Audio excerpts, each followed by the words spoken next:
Hi, I'm Mel, and I am choosy. My ultimate skin goal is gusto kong mag-even out ang skin tone ko. Hi, my name is Gian Anwada. My skin goals are to become whiter, fairer, healthier, and younger.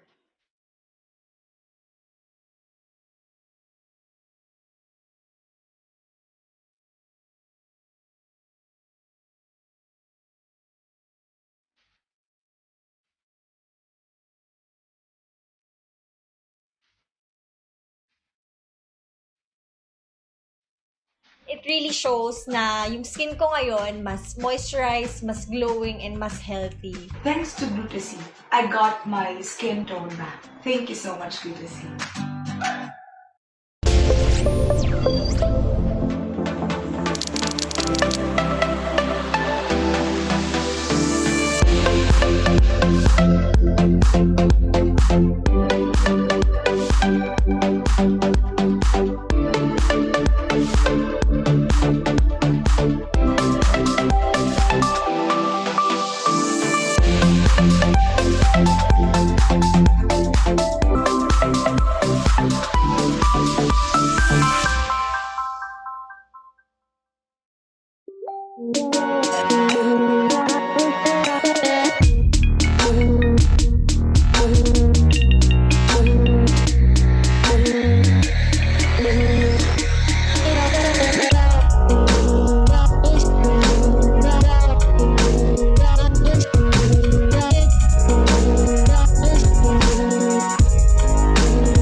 Every coffee needs a lotus. What's the secret to beauty's beauty? Langis. Ito ba lahat ang gamit mo? Ay hindi. Isa lang ang gamit ko for all. Moringa O2 Therapy Oil. Hindi lang malunggay. Meron ding olive oil and omega from sunflower oil. This therapy oil helps relieve my dry and irritated skin. It helps lighten my scars and stretch marks. It helps make my hair strong and healthy. This is our beauty secret. Sana all! Sana oil.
Okay, and we're live. Good afternoon. How are you? Welcome to another e-learning session powered by Ariva Academy. So welcome to the HR Virtual Summit PH 2020 Bounce Back HR. Sharpen the resilience for the new normal world of work. So this is the afternoon session of our second series. So our topic for today is HR leadership in a time of crisis. And we have invited a world-renowned guru and a global thought leader. Later, you'll got to meet him. But of course, my name is Irish Malonda, and I'll be your host. And with me is Mr. Howell Mabalot as my co-host and moderator. So we'll just wait for him to go to log in our Zoom. But before that, please allow me to greet first our out of the country participants. Thank you for joining us. Our participants from Australia, India, Indonesia, Malaysia, Singapore, and United States. Thank you for joining us today. And moving on, in order for us to have a smooth flow of our e-learning session, here are some few reminders and house rules. For those of you who are their first time attending our webinar, please type in a chat tab, hi. So type in now. Let me see the first timers here. Okay, Maria Andrea Banay. Who else? Maria Lanelin Licanda. Okay, for the others naman, just greet the panelists, the speakers, and the co participants. So good afternoon. We wanted to know that you can hear us loud and clear. So you will be needing a good quality headset and use this following codes. So 111 to show that you can hear us. 222 means that you can hear us. 2121 means the sound is breaking or there's a log. And question mark if you don't understand anything. Okay, I can see 3-1, so meaning we're loud and clear and audible. Next. Okay, so we will be having a quick break later after the presentation of our guest speaker, 2 to 3 minute break, before we move on to our question and answer. So for the question and answer guidelines, participants' microphones will be temporarily disabled by the administrator during discussion to avoid interruptions. Questions will be entertained after each topic of the session. For questions and clarifications during the provided time after each topic, please click the raise button for the administrator to enable the microphone for live questions. Type in your questions at the Q&A box, again, at the Q&A box, not in the chat box. One question at a time will be entertained. For comments and feedback, please scan this QR code. This will be directed to our feedback form. Kindly send us your comments, suggestions, ideas, topics to discuss for us to improve our future e-learning session. And now, to discuss HR leadership in time of crisis, we have invited the Managing Director, Strategy Focus Group-DWC, a faculty partner in Human Capital Institute, a global thought leader. Let us all welcome Mr. Ron Thomas. Hello, Sir Ron. Yes, good morning, everyone. Let me just get my video up here. Good morning. So excited to be here. I said earlier that it's always good for me to interact with the Philippines because I'm there quite a bit. I think I was there 5 or 6 times last year. I love the country, don't love the traffic, but it's the country is great. So it's great for me to be here. I'm based out of Dubai, and we're going to spend some time this morning talking through what we're all going through, possibly from 3 angles: from HR leadership perspective, from employees perspective, as well as non-HR leaders, because we're all going to play a role in trying to get back to the new normal. I think Irish, you mentioned the new normal. What is that going to look like? Nobody knows. Mm-hmm. But we have time now to give some thought to these type topics that we're going to talk about, specifically from a leadership perspective.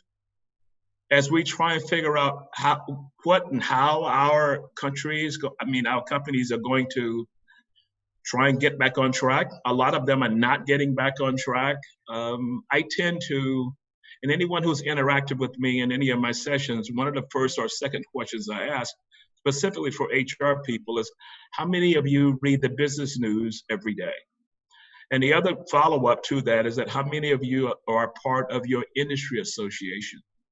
Those two angles are extremely important today because number one, your business section of your newspaper is a primer in crisis, specifically today. So how do you stay on top of that? How do you get in shape? I've seen posts online, people talking about working from home and the dilemmas of working from home, eating too much, not exercising enough. How are you going to stay fit from a physical perspective? So I want this session to talk about how are you going to get fit for the next version of your career or non-career. I know a lot of people in human resources have been hit. By hit, I think you know what I mean. How are you going to get back on track? You have a lot of time. You're working from home. Use that time wisely because no one knows how this is going to end up. I'm not a guru that's going to be able to give you a clear-cut path to what's going to happen, but I can share with you what I'm doing to get prepared for the new normal. Educating myself every day. I'm still exercising. I'm working on the mind as also working on my profession and to try and make sure that I'm prepared for whatever version pops up. So I'm going to click over and share my screen.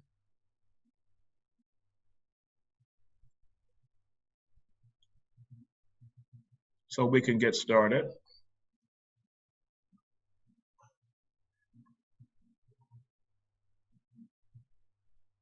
And the title of our session today is HR Leadership in a Time of Crisis. And this doesn't mean if I was doing something for marketing or finance, operations, facilities, that we possibly would be discussing some of the same topics, but you have to realize our role inside of an organization is based on being an expert around people dynamics. That's what we were hired for. So we're the people experts, finance, financial experts, marketing experts. But ours is going to take on a new dynamic moving forward because we're going to have to figure out what this new model is going to look like. We've had so many, I call it the winds of change that we're facing. It's like walking into a sandstorm.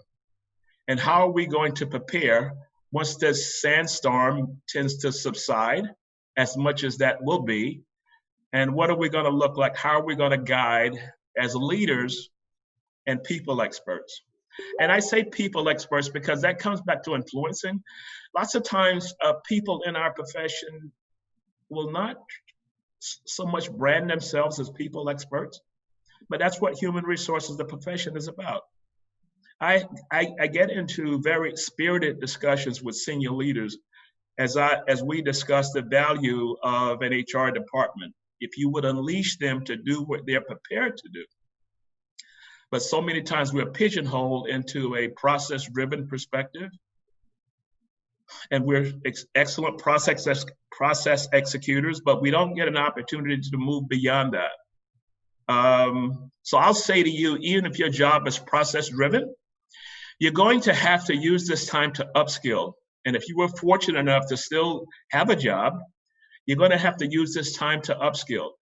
If you were not fortunate and you're currently unemployed in human resources or any profession, your main goal should be, how am I going to get back on track?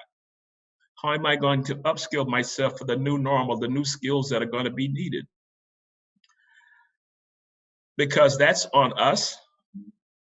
And how we prepare to do that is going to be driven by us. I always tell people, when we worry about AI and robotics and logistics centers and all these type things, what's happening is that the HR profession is the same. General Electric optimized 85% of their workforce processes. So what happens to human resources?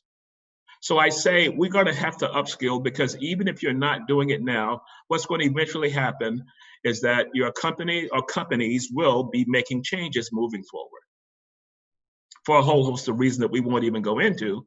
But I'm concerned about your skill set and how you're going to prepare yourself for this next level of HR leadership. Think of current state, future state. What skills will be needed in trying to guide your organizations through this next level? So I want to pull this slide up for a second, because I tend to go through the newspapers every day to see what's happening. And here's what came up this morning. I was glancing through airline seating arrangements and the impact that's going to have as it relates to social distancing. So if you think of a seating arrangement with 3 seats across, that may be 1 blank seat and 1 seat. That's going to will severely enhance their revenue model, which would possibly mean higher airfares. If you're in the hospitality business, that could have some impact. Everything that's listed here, I won't go through them all, will have an impact inside of an organization. There was some band last night that had a performance online. They were scheduled to be in USA. They had 5 venues they were going to perform. They did their concert online and they had 10 million views. Wow. If you're in the business of events, that's going to have some impact. So every one of these has impact inside of your organization. And we, being the people expert, align, and this is a collaborative effort, align with other leaders in the company, we have to be prepared. You know, we hear the discussion about having a seat at the table, which I absolutely despise that statement. But going forward, it's imperative that we have that seat, that we understand this new business model, because the repercussions is going to come back inside of our organizations. And how are we going to guide that? The organization, you have your workforce, is going through massive mindset shifts, working from home. They're afraid of the future. Rumors are percolating all over. Will we be able to work from home post-virus? I did a session out of Saudi Arabia first part of the week, and someone on the call said that their organization has been adamant against working from home. Now they're working from home. What is the employee expectations moving forward? Will I lose my job once I get back? I'm so stressed on all these online meetings. I don't even want to begin to count how many online meetings I've had this week, as well as a webinar, which was a learning series over 3 days, 7 days a week of talking into this medium. The training industry has been upended. What is that going to look like? So everything that we talk about, or everything you face, everyone is going through the same thing, trying to figure out what's the new normal, how are things going to change as a result of that. So when I do leadership development, it's kind of based on a model of how we're looking at global mega trends, looking at implications of leaders in current state and going into future state. And I tend to add some more, because leaders, from the challenge we're going through from the previous slide of what your workers or your team is going through, understanding and engaging in people, transparent communication, having these weekly wellness calls, or whatever you would want to brand it as. How are you building relationships with your team virtually? Managing a team virtually is totally different from managing a team in-house. Do you have those skill sets? What are you doing to develop those skill sets? Have you taken a skills inventory as to what you are going to need moving forward? Leading with agility. Agility is another word. Agile is a word that tends to cause my eyes to roll, because it comes out in basically every article. Agile approach to this, that, and the other. In other words, can you stop on a dime and change it?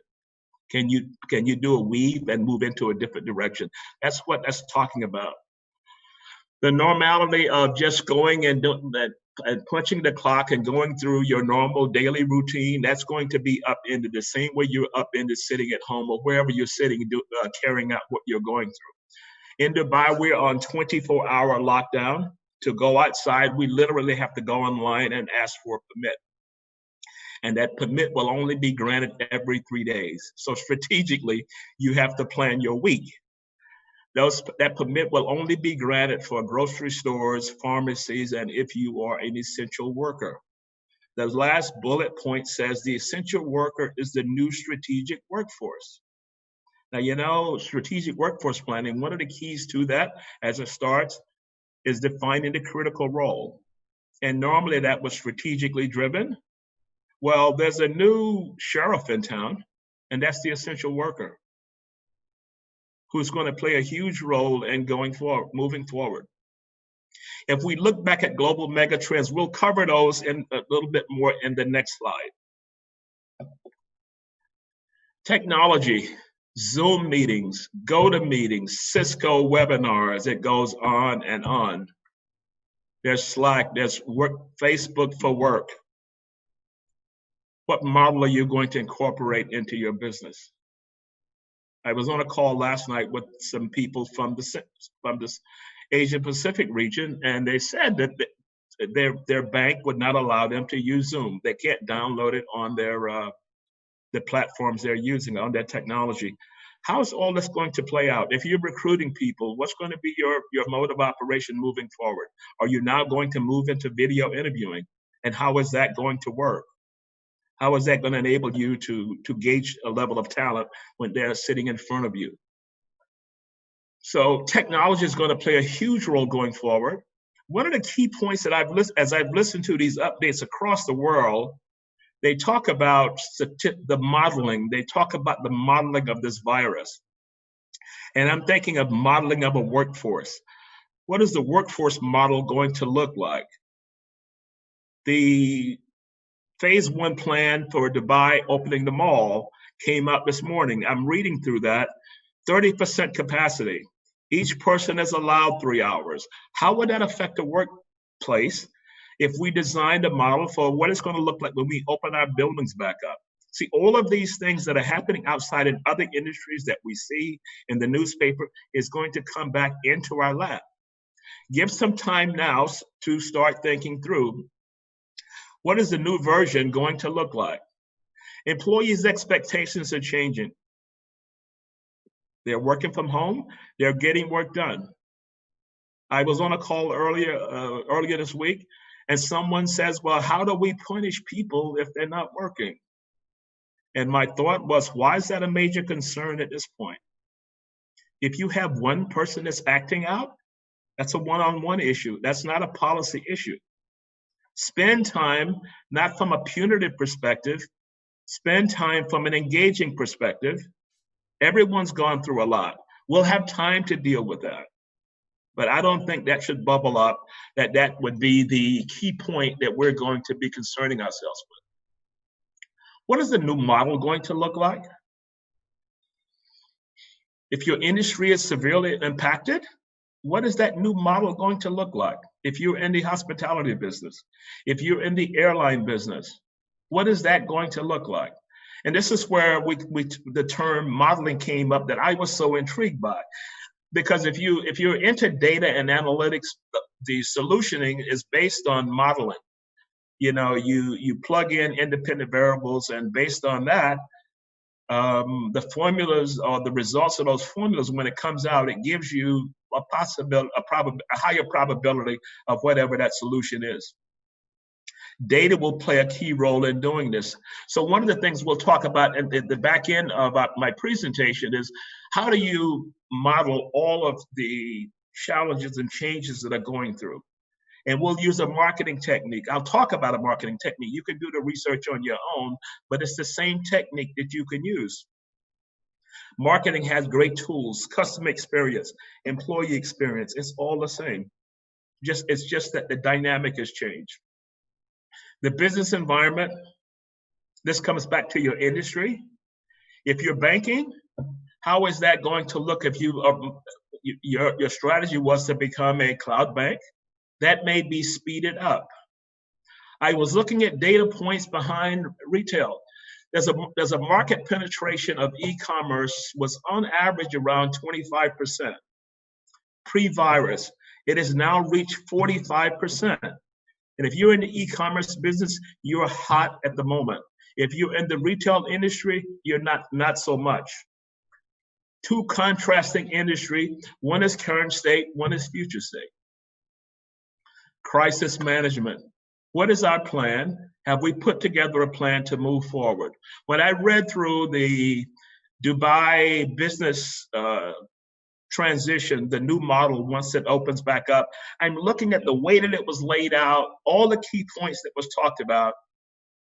And we were talking this morning in the office here as that we could possibly take that and repurpose it, because they basically thought through every step from a crisis management, post-management perspective.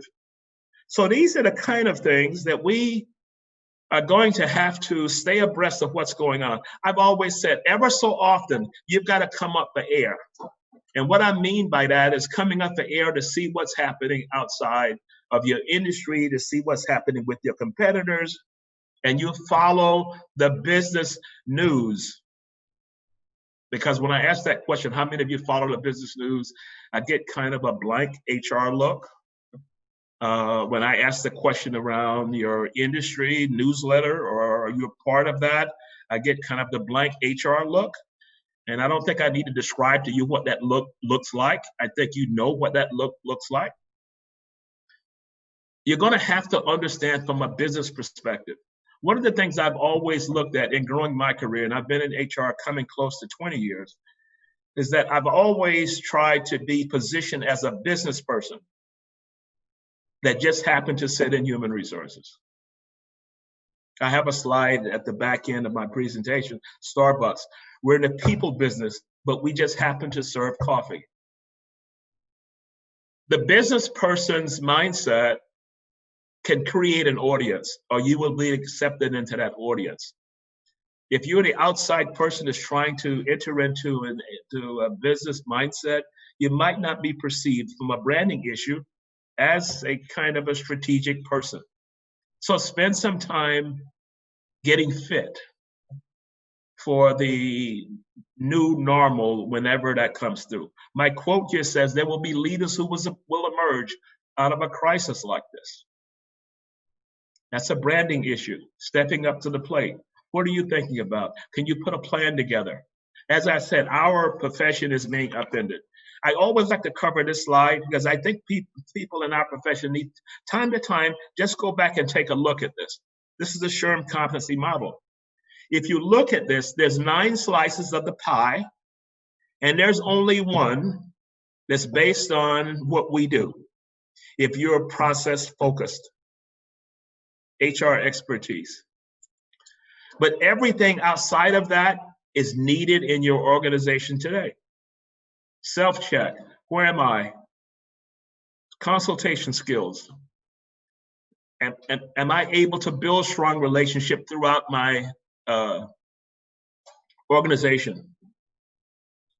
Can I navigate leadership? Do I have influence to sit in those meetings? How many of you are sitting in the business meetings? It is imperative moving forward that you sit in the business meetings because you're going to get an unvarnished view of what's happening in your organization. And how you're going to do that, that's going to be up to you. But you're going to have to make the business case as to why you're needed. You're the people experts inside of the organization. You have to be in that meeting going forward. Critical evaluation. How do you do one-on-one interviews? How do you set up focus groups? How do you evaluate an issue inside of your organization? How do you evaluate this crisis? How can you create a journey map which walks you through from the beginning of the announcement to the day you close down,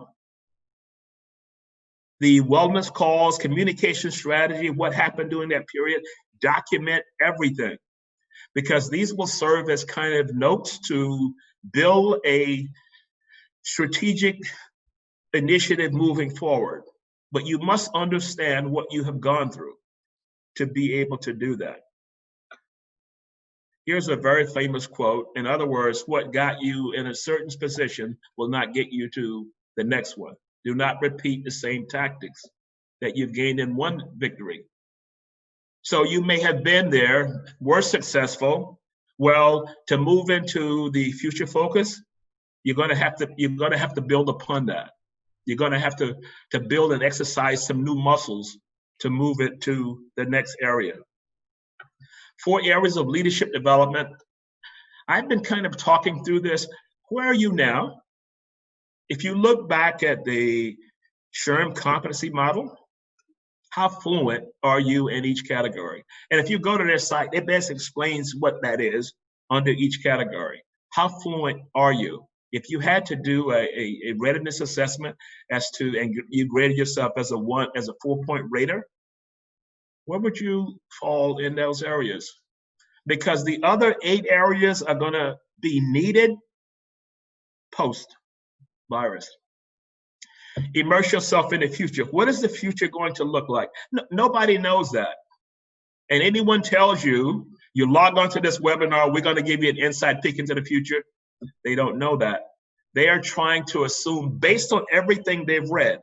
So this is why my mornings start with scanning the business news, reading through the concert that had 10 million viewers. I'm wondering, if I was in the event business, this could have a severe impact because maybe I had 50 events scheduled next year or the remainder of this year. What happens if this moves into a new area? Do we create a business model that you can log on to our platform and now we can do everything from here, signing up people, taking revenue and taking prices and all of that? We may not have it now, but that's a possibility. What's going to happen in the future of the new business model? Your business as it stands now is going to change. And you're going to have to understand what that is. Now, there's a technique we use in strategic workforce planning around scenario planning. And scenario planning is based on what if this happens? What if this happens? If this happens, we're going to do 1, 2, 3. If that happens, we're going to do 1, 2, 3. And these are kind of, this is the process people use to try and figure out or get a better understanding, a clear insight as to what that may look like. Is it foolproof? No, it's not foolproof. Think of Kodak. Think of Nokia. Great companies at one time, but did not do quite a great job as it related to scenario planning. Or maybe they placed their bets in the wrong bucket. Reflecting back on your own leadership journey. Anytime you hear someone say, I'm a great leader, be suspect. That's self-anointed. How do you determine whether you're a great leader? The people that report to you will tell you that. They may not tell you that verbally, but they give you inclinations that they feel that you're a great leader. They're the only people can mark you as that. And with social media, sometimes I look on LinkedIn, everybody's a guru, there's a ninja, and all these kinds of things, and on and on and on. And I'm like, where did I get these titles from? I mean, somebody said, you are now anointed as the great guru leader, innovative thinker, out of the box, metal, whatever it is. Self-congratulatory, yes. But your people are going to determine that. Look to see whether what the prior quote said, leaders will emerge from this crisis. Are you feeling comfortable thinking about the future? The slides show that everyone is talking to you, is having a conversation, could be about current content, but mentally they could be someplace else. Do you have that relationship that you could say, is everything okay? Are you building relationships with your people? That's always a good sign of this so-called leadership journey, because if you have, people will call you and say, here's what I'm struggling with. But if your people don't feel open to talk to you, you're going to have a tougher time once the model gets back on track or whatever that new model comes to. Return to the present, scale to the future. Where are we now? What does the future look like? What are those gaps that are going to be needed to move forward? People need to know the leaders care for the employees and understand what they're going through. I have some, because I know so many HR leaders in your country, I have some people here that I consider as really, really great leaders because they care for the employees. I was with a group of your people in the leadership's World HRD Congress in February. And it was a great time to talk with leaders. Darwin was there, Marvin was there, Ivy was supposed to be there, she didn't make it. Great leaders that are exhibiting the kind of traits that people will want to emulate, your team members will want to emulate over a period of time. So think of your future and your development moving forward. If you're already a leader, what's the 2.0 version of your leadership style and moving forward? Here are the three futures I think that HR is going to have to address. What is the workplace going to look like? What is the future of the enterprise? In other words, we're in this industry. What is this industry going to look like in the future? And your employees, how is work going to get done post-virus? What is going to be the lead-in?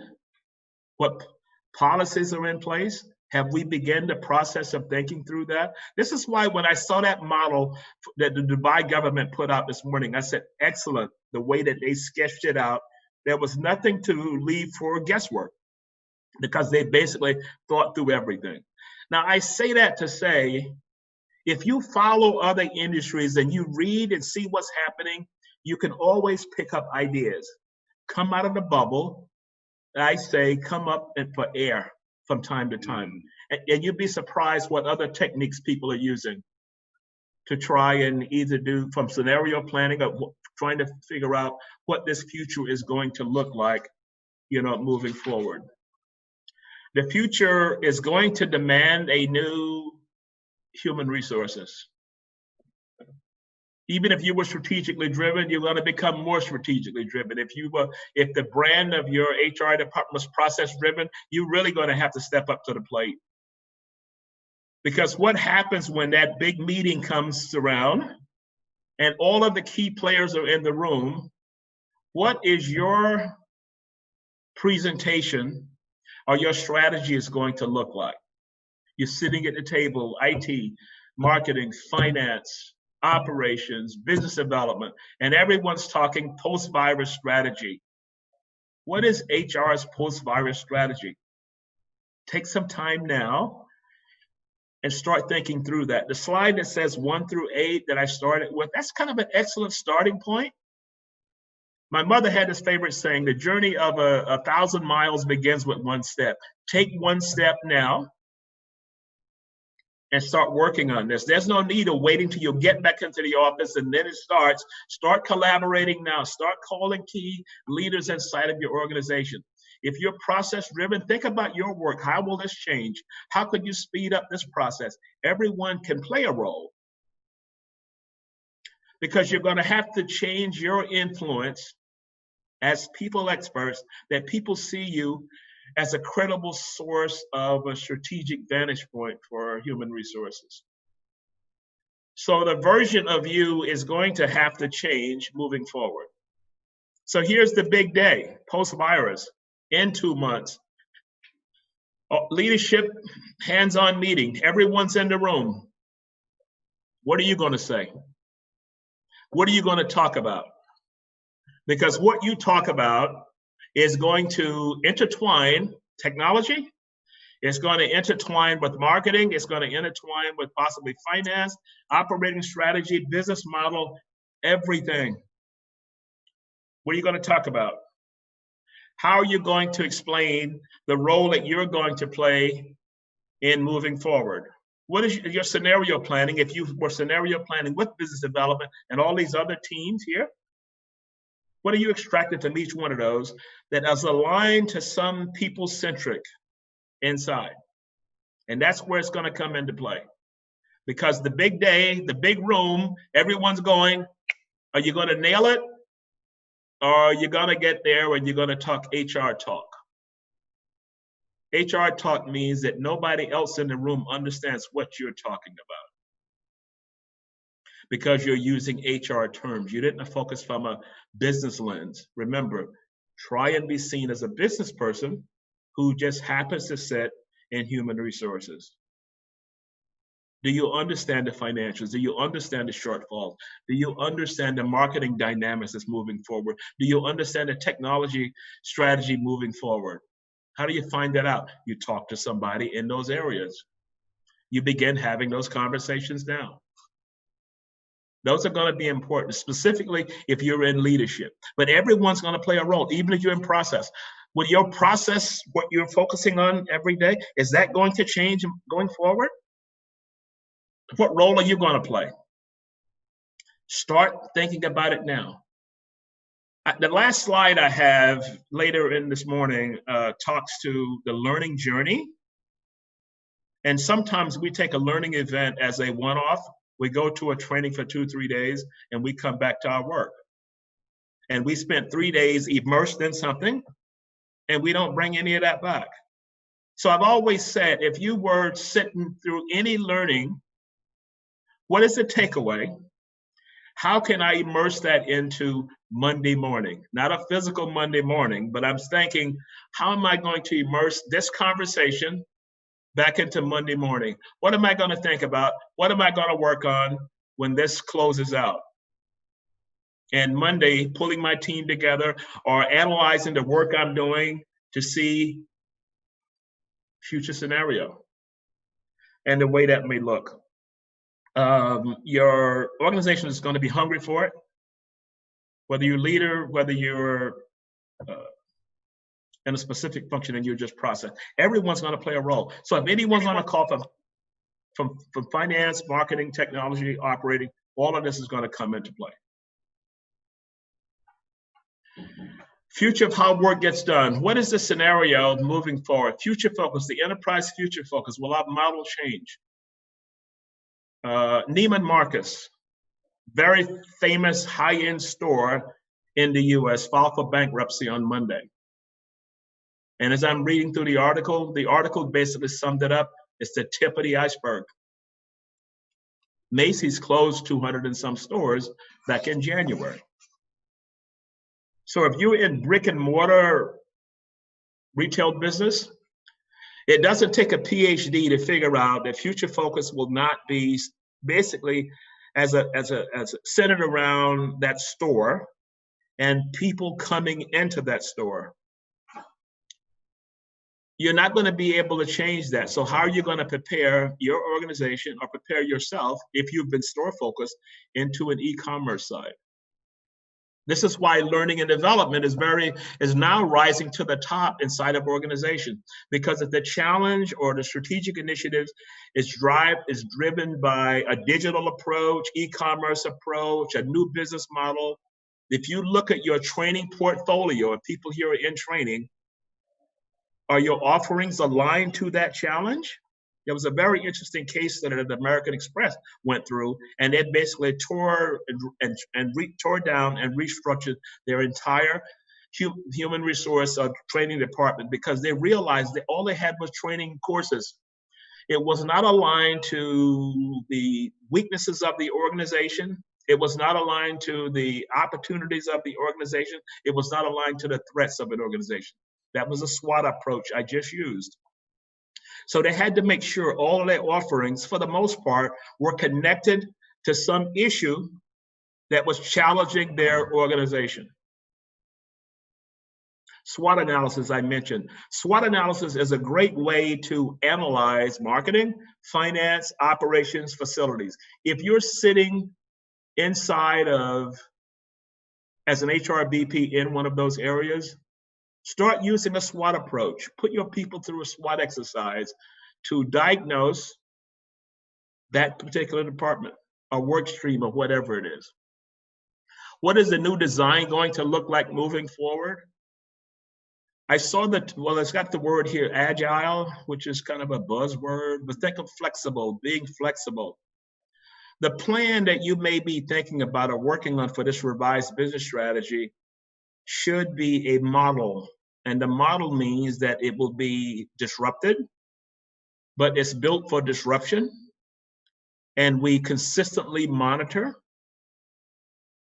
If you look at designs of models, whether that be a recruiting model, whether that be a consulting model. There's used to be at one time when any model was designed, the last stepping stone was always the so-called the end. Well, there's no end anymore for anything. There is a stopgap measure called monitor and evaluate, and you go back to the drawing boards again. And that's kind of the theory that's based on design thinking, is you continually go back, you get feedback. Why do you think your phones, or every time you open them up, some app says it needs to be updated? Because they monitored, they evaluated, and they knew there were issues, and they consistently go back and update it. HR Levers talks to engagement, performance. If you increase the level of performance, if you increase the level of engagement, can you link it to a business outcome? Take a business approach to taking the HR levers and walking your leadership through what it's going to mean for the organization, because that's all they're concerned about. What is it going to mean for the organization, in moving forward? What is that business outcome going to look like? I'm not talking about revenue. I'm not talking about if you tweak this, we're going to get 15% more in revenue, because any financial person in the room would shut you down in a heartbeat. Because from a statistical perspective, you can't say it's just one thing, because there's a lot of independent variables that would go into that. So here it comes again. Is your organization fit for the future? I'm going to throw organization and yourself. Are you fit for the future? What are you doing to work out every day? I'm not talking about a physical workout, which you should be doing. I'm kind of a gym person. I'm at the gym every morning. Now I can't go to the gym because the gym is closed. So what do? I get up, I walk upstairs with 7 stories. I go up, down, 3 times in the morning, 3 times in the afternoon, trying to stay fit. Fit for the future, for physical, for organization, for your career. How are you staying fit? In this online world of Zoom meetings, Cisco webinars, and on and on. This is my last one for the week, by the way, so I can relax after the session today. But it's caused me to say, I need a new set of skills. I recorded something yesterday. I looked back at it, and it wasn't great. So what did I do? I sent it to a friend of mine who's a TV newscaster, a big shot in the U.S., and I said, I need to ask your help to coach me through this, because I didn't like the way it looked. How can I become better fit for video? So there's always areas, if we assess ourselves and look at it and be honest with ourselves, I need to get better at this. I need to get better for my organization. I need to get better for me and my future. So this does not only fit into the organization perspective, fit for the future. What does that mean for me, my organization, my department? Over the 3-prong that we talked about earlier. Future, formal strategies to respond to this. What is that going to look like? When the big meeting is called, everybody goes in the room. What is yours going to look like? Business continuity plans. They're working on them now. You need to be in that room, or you need to be on those calls. Because whatever happens, and I'm speaking from an HR leader's perspective, because whatever happens or determines or retrenchment, you're going to have to carry out some portions of that. So the better I can get some insights and moving into this, the better off I'm going to be. How are we communicating throughout? I was vice president of human resources during the time that my former CEO, Martha Stewart, went to jail. Imagine you're an HR vice president of human resources and your CEO goes to jail. What do you do? What do you talk about? There's no manual to say, let's see, what do I do when my CEO goes to jail? Step 1, step 2, step 3. There was nothing. We had to create it. But I listened to people, and people said, we need to know what's happening inside of the company. We need you guys to communicate more. So there's something that's called getting close to the problem, a challenge. Closest to the problem were the employees who possibly could be affected. And those are the people I said, I need your help as I design these plans. Talk to your people now to talk about what's working, what's not working. What could we change if we go into a permanent model? What could we possibly change if we were to do a hybrid model? Start trying to crowdsource ideas now. People have got some time, and listen to your employees' concern.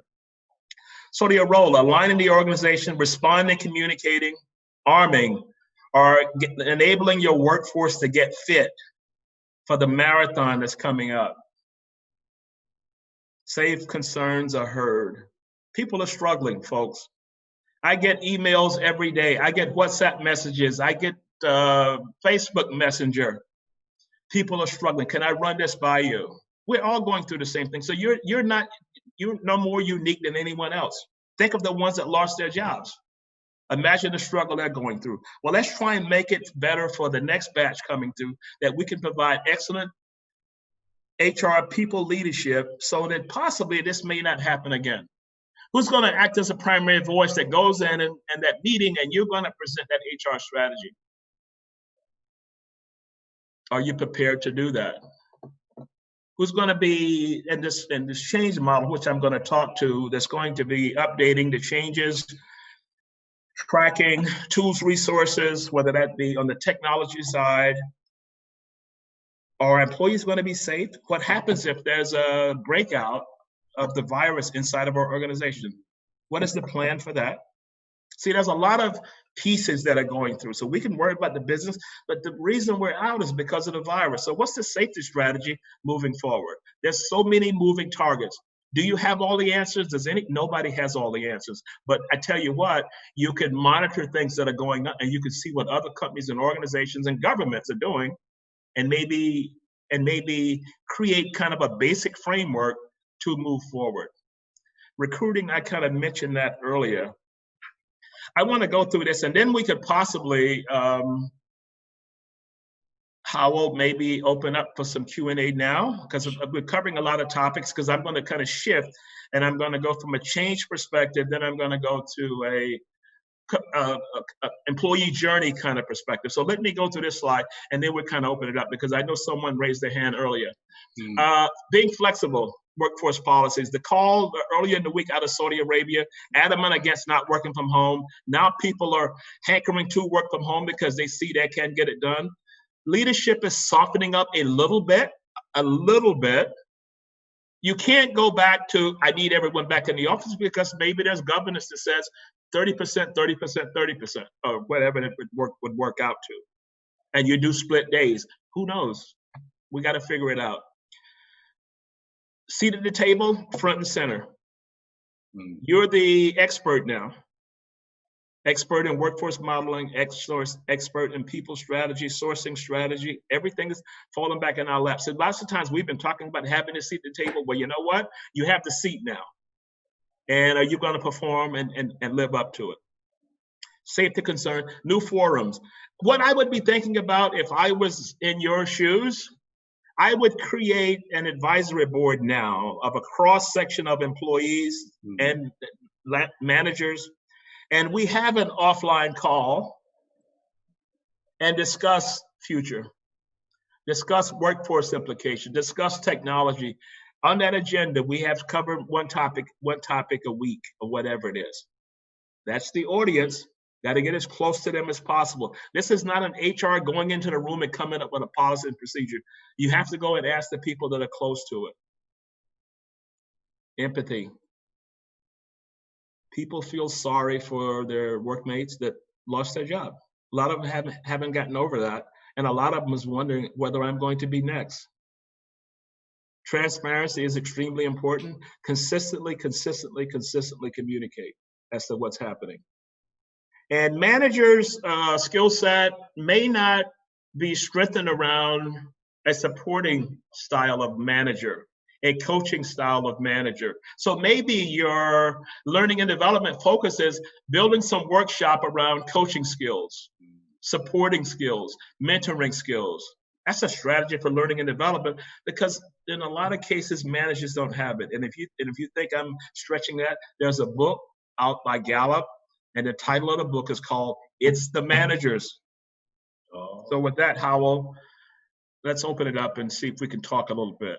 Thank you so much, Sir Ron Thomas. Everybody, let's give a big hand to Sir Ron Thomas. Sir Ron, I'll be asking you the first question, and this is from our Facebook Live. If it's okay with you, sir? Sure. Sir, this is a colleague of ours, a member of the Ariva Speakers Bureau. She's Ma'am Vivian Fuentes. Hi, Ma'am Vivian. Hope you and your family are safe in the confines of your home. So here is her question, Sir Ron. Will work output be the main focus of performance measurement in the new world? Later on, it will be.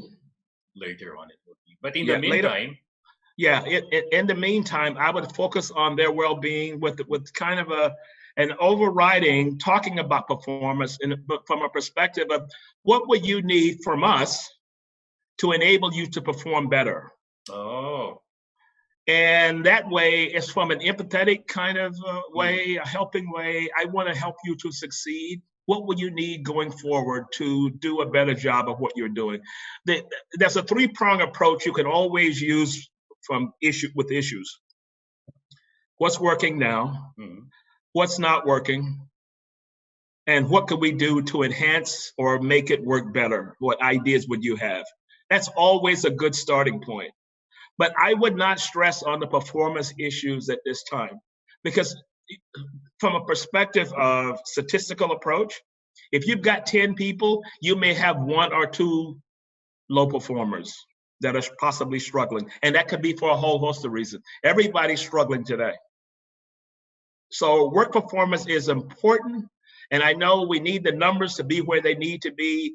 But I would more concern myself with what do you need from me? And if I have to have that coaching session with that low performer, I'm going to put the onus on me to say, what do you need from me to enable you to do a better job? And if you're struggling, don't wait until the end. Come to me and we have these conversations up front. This is where the relationship management comes back in. Thank you, Sir Ron. Now, questions are coming in. In fact, in our program, we're supposed to pause for a 2-minute break. Will that be okay with you? Is this the last slide? Will this be the last slide of your presentation, sir? No, I have two concepts I'm going to go into. Okay. And one is around change management. The other is around how do you track what you've gone through. Okay, sir. So if you want, we can go on with the Q&A. Okay. Q&A, and then because we still have, or you can proceed with your presentation because we still have 12 minutes for the presentation. If that okay, cool. Okay, option. And I will finish up in about that time. Okay, sir. In the meantime, questions are piling up, and it's a good a good thing. Always a good thing.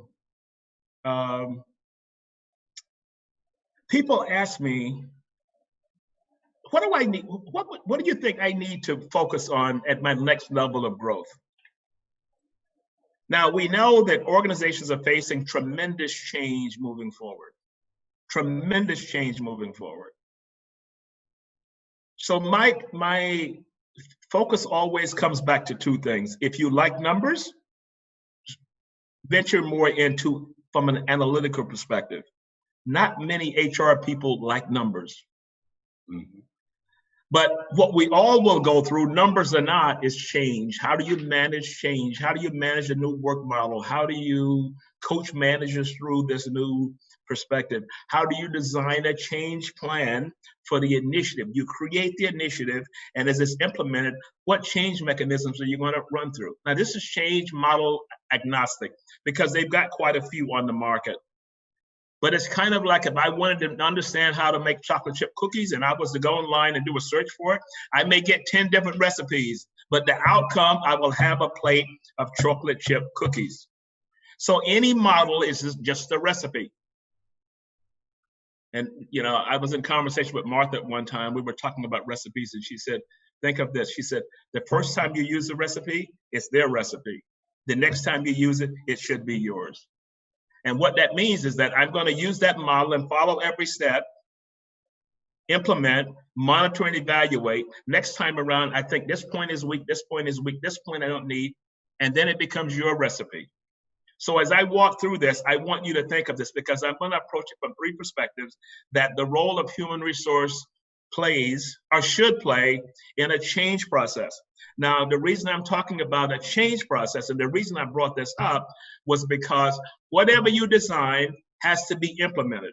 So if you think of sitting in a conference room and collaboratively, designing a structure, and your workforce is sitting over here with 1,000 people, how are you going to integrate that change into 1,000 people? You can't do it by sending an email anymore. There's certain processes that you're going to work through, certain steps you're going to work through. And this is what we're going to talk about. So this is going to be needed. Now, a good way to understand this, you know what, the greatest learning journey for me has always been YouTube. I don't care what it is that you need to figure. If you want to bake those chocolate chip cookies, you go to YouTube and there's a recipe for it. Change, they've got a whole slew of change videos. Some are lectures, 1-hour lectures. Take a few from a few different approaches, and I have some that's going to be listed here, and walk through those. So let's walk through. Your role, architect, you're going to design the change initiative. It says a human-centered design approach. What does that mean? That means you're going to ask your workers. Human-centered design is that I go as close to the issue as possible. If it involves your workforce, that's who I'm going to ask. Partner with the business collaboratively to ensure all categories are sitting in the room as we design this. I worked on an issue in Bangkok, and they had designed a new initiative, and the new initiative meant that the managers, every hiring manager was going to have to go through a process whenever the process came to them. At one time, it was designed to go to human resources. Human resources redesigned it to go directly to the managers. And when it went live on Monday, the managers revolted and said, we're not going to do this. You just added work to us. So as we were trying to diagnose what happens, the first question I asked was that in the design phase, guide me through who was in the room. And who was in the room? HR and the technology people who was designing it. No one went to the source. They did not use a human-centered design approach because a cross-section of those managers should have been involved in helping them to evolve this process. And they would have had that feedback.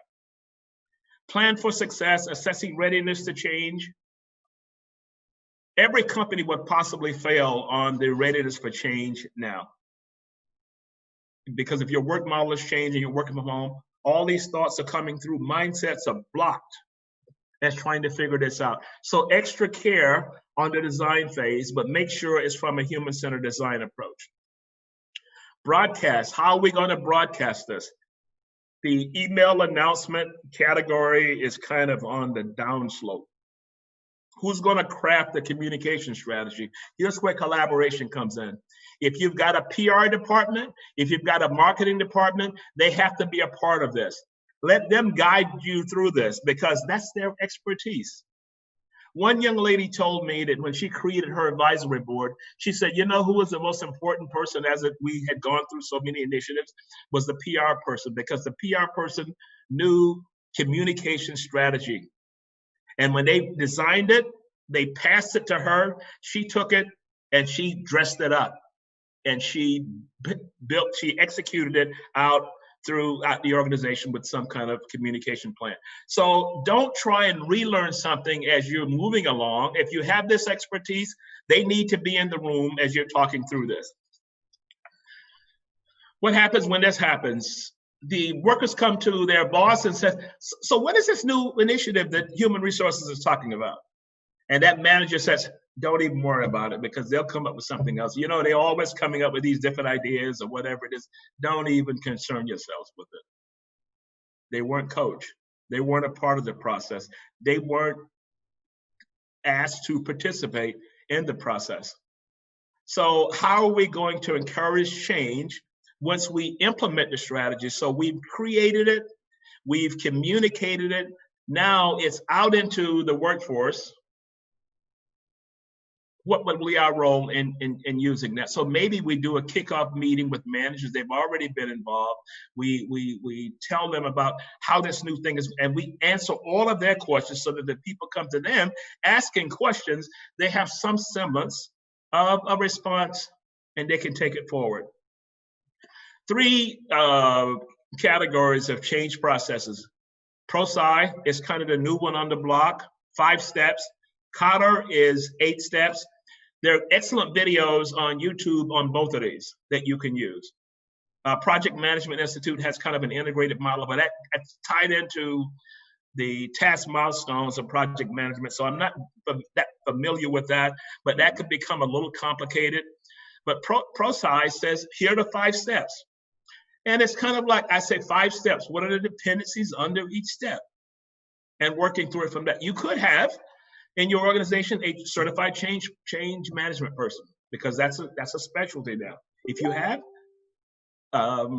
that person as a part of the process. So this could be YouTube to give you some sense as to how this works. The last category, and that's probably coming into the last slide, we got about 5 minutes, is the diagnostic, called journey mapping. Journey mapping is, if you think of employees coming into your organization so they go from the candidate experience to the employee experience to exit. So what does that look like? What were the milestones in each one of those? Now that's a marketing kind of diagnostic, but it's called journey mapping the customer, but you can use it the same way. When did the first announcement go out? What are some feedback meetings that we have? When is the projected model? When was the first hands-on? What was the feedback from the hands-on? Every significant milestone we want to capture, diagnose it, what worked, what didn't work. If we did it again, how could we change it? If you begin to go through that process now, by the time this thing gets to somewhat of a normal, you are kind of prepared that you can look to see pain points, good points, and it gives you more information to talk through it and make a business case to move it forward. So it's a diagnostic tool. You can go online and search for journey mapping, and it's a great tool to use. It's a marketing technique. And clear objectives for the map, profile of persona. Persona is how should it look?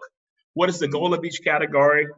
What is the target? If we want to say this is, there's an excellent case study that Airbnb used from the employee journey, and they added a candidate experience to the employee experience, and they use every touch point because they wanted to build the ideal experience the same way this is the same technique they were using for the customer experience that was renting from them.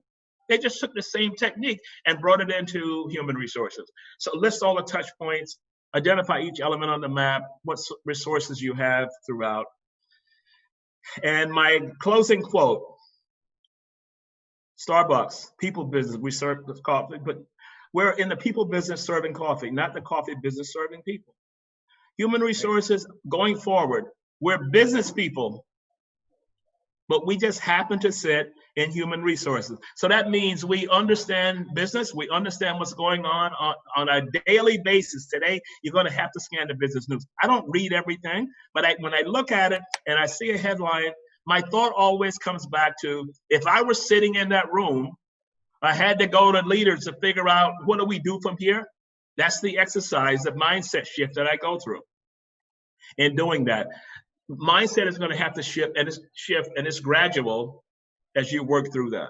So continuous learning. Now my slides, it's Ariva has a copy of my deck, and you can always use it, get it, use it, whatever you can do. Continuous learning. I listed a website here that I write for called the HR Observer. I write there every week. I used to write for one in the US, but that kind of didn't work out from a contractual perspective. Harvard Business Review, Deloitte, PwC, Accenture, Korn Ferry, Mercer, World Economic Forum, great diagnostics, data points, and where it's headed.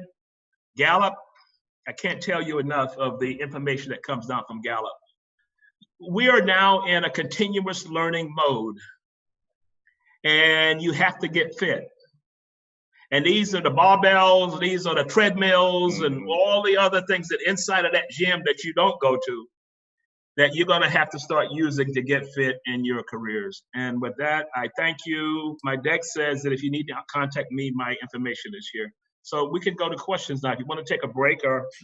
Thank you so much, Sir Juan Thomas. Again, everybody a big hand for our valuable speaker for this afternoon. Well, that's actually lunchtime in in Dubai right now. Am I right, sir? Is it lunchtime in Dubai right now? Yeah, it is. It's 12 Okay, o'clock. Yeah. so I'll hold you for another 2 minutes, Sir Ron.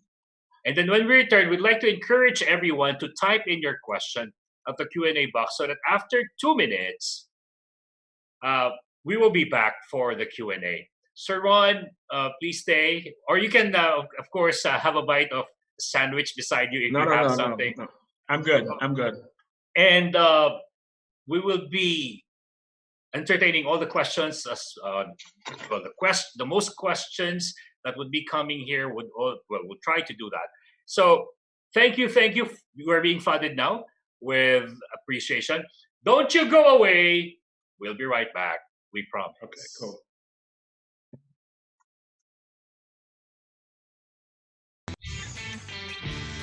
Hi, sir. You did a great job, sir. Thank you. And race for the questions that are coming. There are a lot of questions. I see that. Wow, 73 on chat. Yeah. And we also have via Facebook Live and YouTube live streaming. Okay, cool. But sir, if you need to grab a bite, no, okay. I'm good. I'm good. Or a glass of water. Do you have a cup of coffee or a glass I of have a water cup of coffee here. I'm good. Okay, sir. Exciting. Wow. Thank you for enriching our lives and our minds. My pleasure. Thank you, sir. So, do you have any plans of coming back to the Philippines? Yeah, I was supposed to be there in June. Yes, that's canceled. So I don't know. Yeah, again, nobody knows. My partner, we had a call yesterday, so we had a schedule, and I specifically asked about the Philippines because there was something that we were going to be running.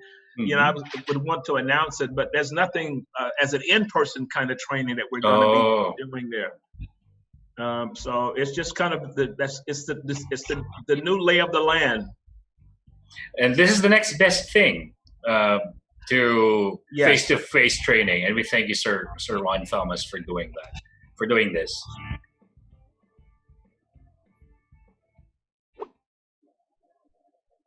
And we'll be given the cue whether we'll be already starting. So we're still on our 10 minutes. Okay. 2 minutes. So I think we still have just one. 2 minutes. Yeah, 2 minutes. Yeah, 2 minutes. Yeah. I think there's just 1 more minute left. Yeah. But Sir Juan, if I may ask you, are you from the U.S.? New York. Yeah. Oh, I'm sorry to hear about that, and I'm sorry about. Yeah, I've lost 3 people.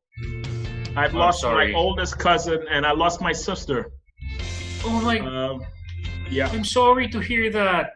Yeah. I'm really sorry to have brought it up. And no. It's fine. It's fine.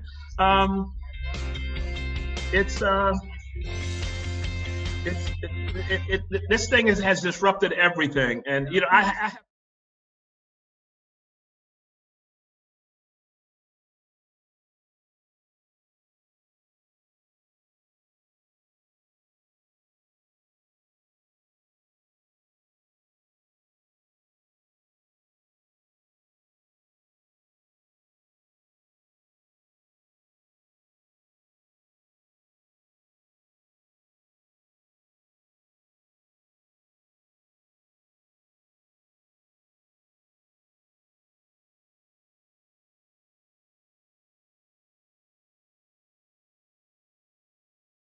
the second part, and in fact, the first part has been enriching. The second part is interesting. Why? Because it's time for you to throw your questions and for Sir Juan Thomas to answer those personally. So for those of you, our Zoom participants, please type in your questions at the Q&A box. You can see that. For our Zoom live questions, click the raise button. We will be glad to hear from you. We will be glad to see you virtually face-to-face, and you can ask your question live. For Facebook Live viewers, we are now monitoring your questions, and Madam Irish Malonda Samson, our dear president, is sending us all your Facebook Live questions. And for our YouTube viewers, LinkedIn viewers, thank you so much for your support. Now, Sir Ron, before we start with a Q&A, can I just greet our local participants? Sure. Okay, so sir, right now we are joined from, well, let's do this from A to, this morning was A to C now. We start with Angeles City, Baguio City, Cagayan de Oro City, Cebu City, Davao City, Dumaguete City, and General Santos City. Yan. So thank you for joining us this afternoon. And at the same time, we'd like to greet John Christopher Tamayo a very, very happy birthday. Happy birthday, John Christopher Tamayo. Now, so the first question is from our Madam President, Irish Malanda Samson. Sir Ron Thomas, can you give the details where we can reach you, if it's okay? Sure. My email address is ron.thomas, and my company's email account is Strategy Focused ED Group.com. Yes, I think they got it. Yeah. All right. So thank you, sir.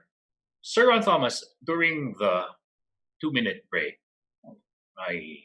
we talked about something that's so personal, and I'm not sure if you're willing to share it with the viewers now on how I think that story of yours is an example, a perfect example of going through a crisis in a flexible, agile, and strong way.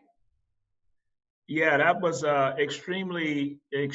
I can't even tell you how disheartening that was, and I think the worst part about it was I was not able to get there because Dubai's airport was closed, and the only option I had was I could have flown to another country, and the flight was going to take 24 hours, and the cost of the flight was $13,000 US.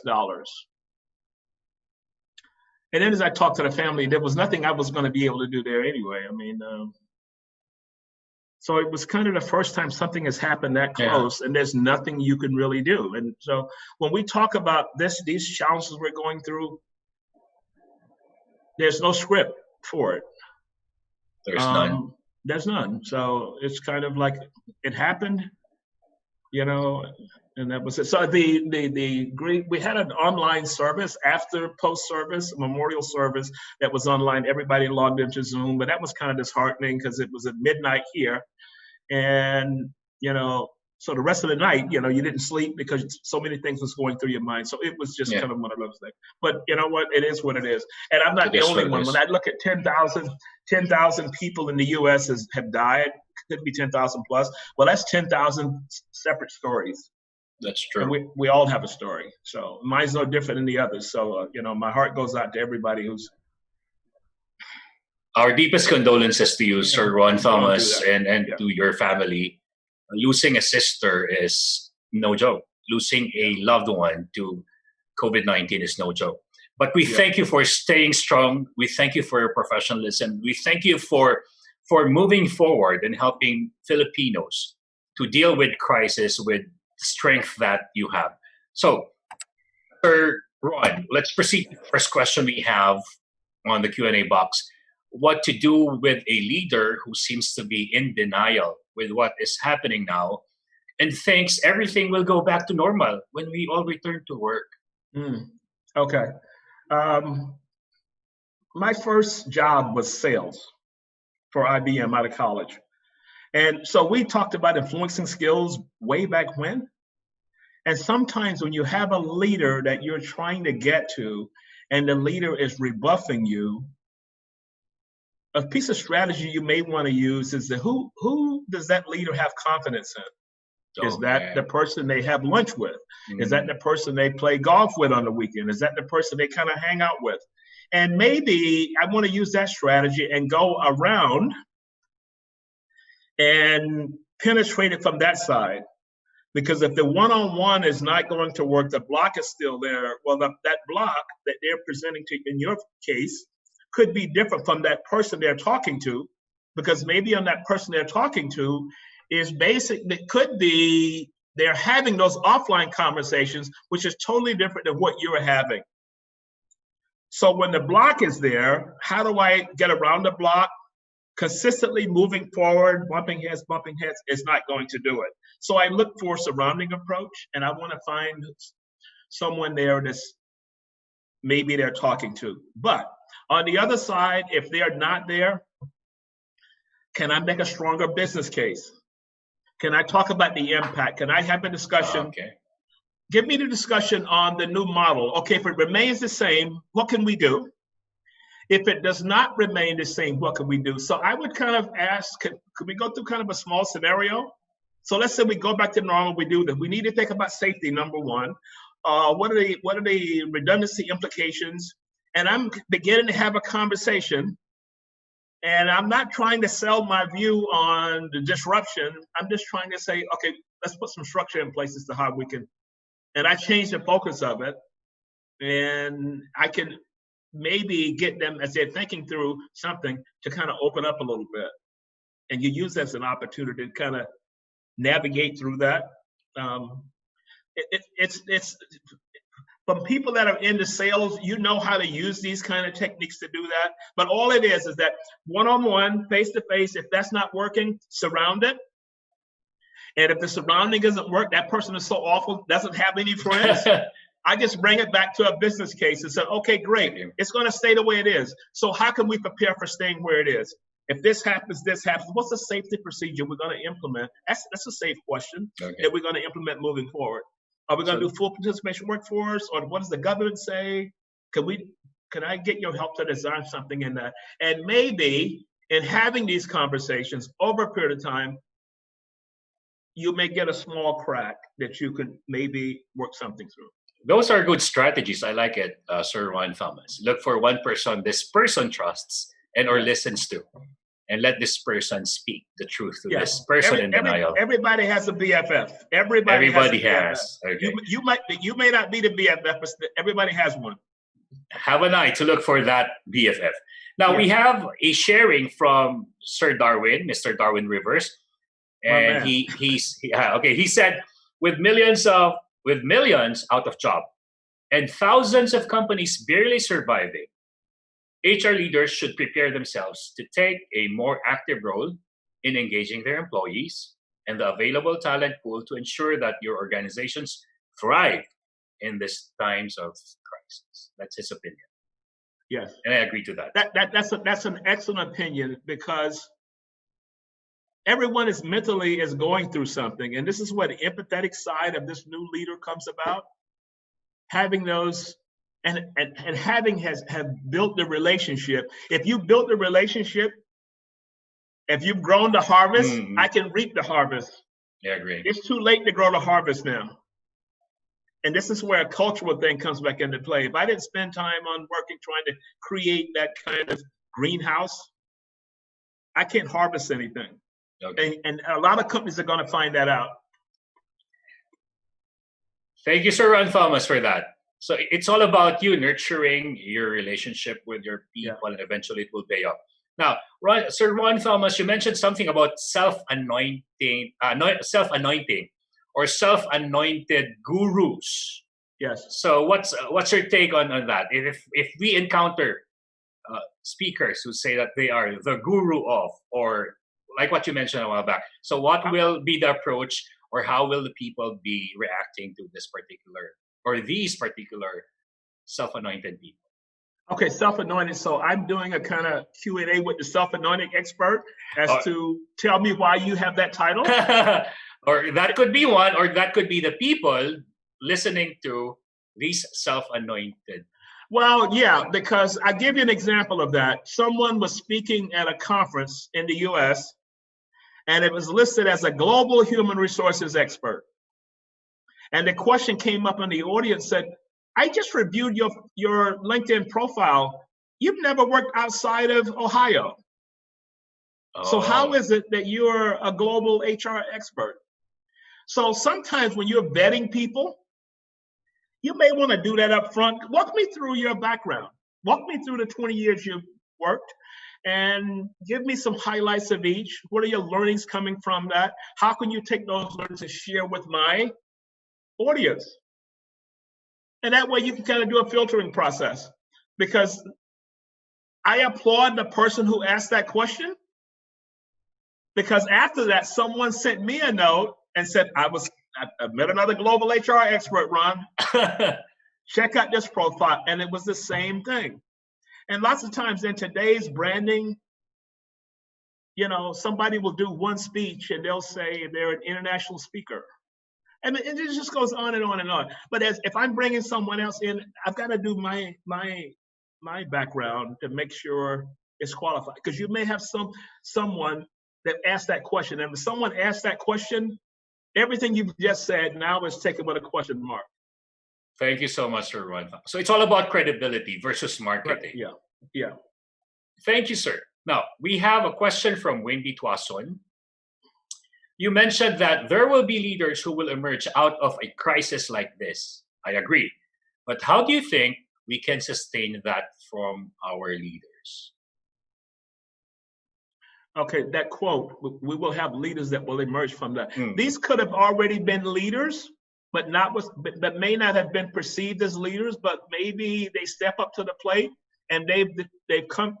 I'm going to come back to human resources. Maybe it's the HR manager who is able to diagnose this, is able to come up with somewhat of a credible plan, even if it's just a framework.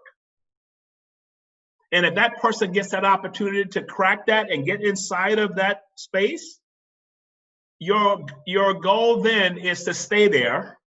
And you stay there by really understanding the business, really understanding the process you're talking about, and letting them kind of see that, you know what, we need the Darwins in the room because this is his area and he has some pretty good ideas coming in. Oh, I need the Ivys in the room because these people have come through and brought something to the table, but the people I just used are already there. But I'm just saying, if you have that opportunity to crack that and you see yourself evolving into that, the key is to stay there and to be branded from that side. Remember, the branding comes from the other side. The branding does not come from you. Okay. Thank you so much, Sir Rod. Now we have someone who's sharing her thoughts as well. From Gloria Salvado, sharing, I have a lot of learning for one day. As I have said this morning, I am not an HR person, but at this point in time, I realized that you don't need to be in the HR to become an HR champion, especially in this time of crisis. So this is the opinion of Ma'am Gloria. Okay, let me tag on to that.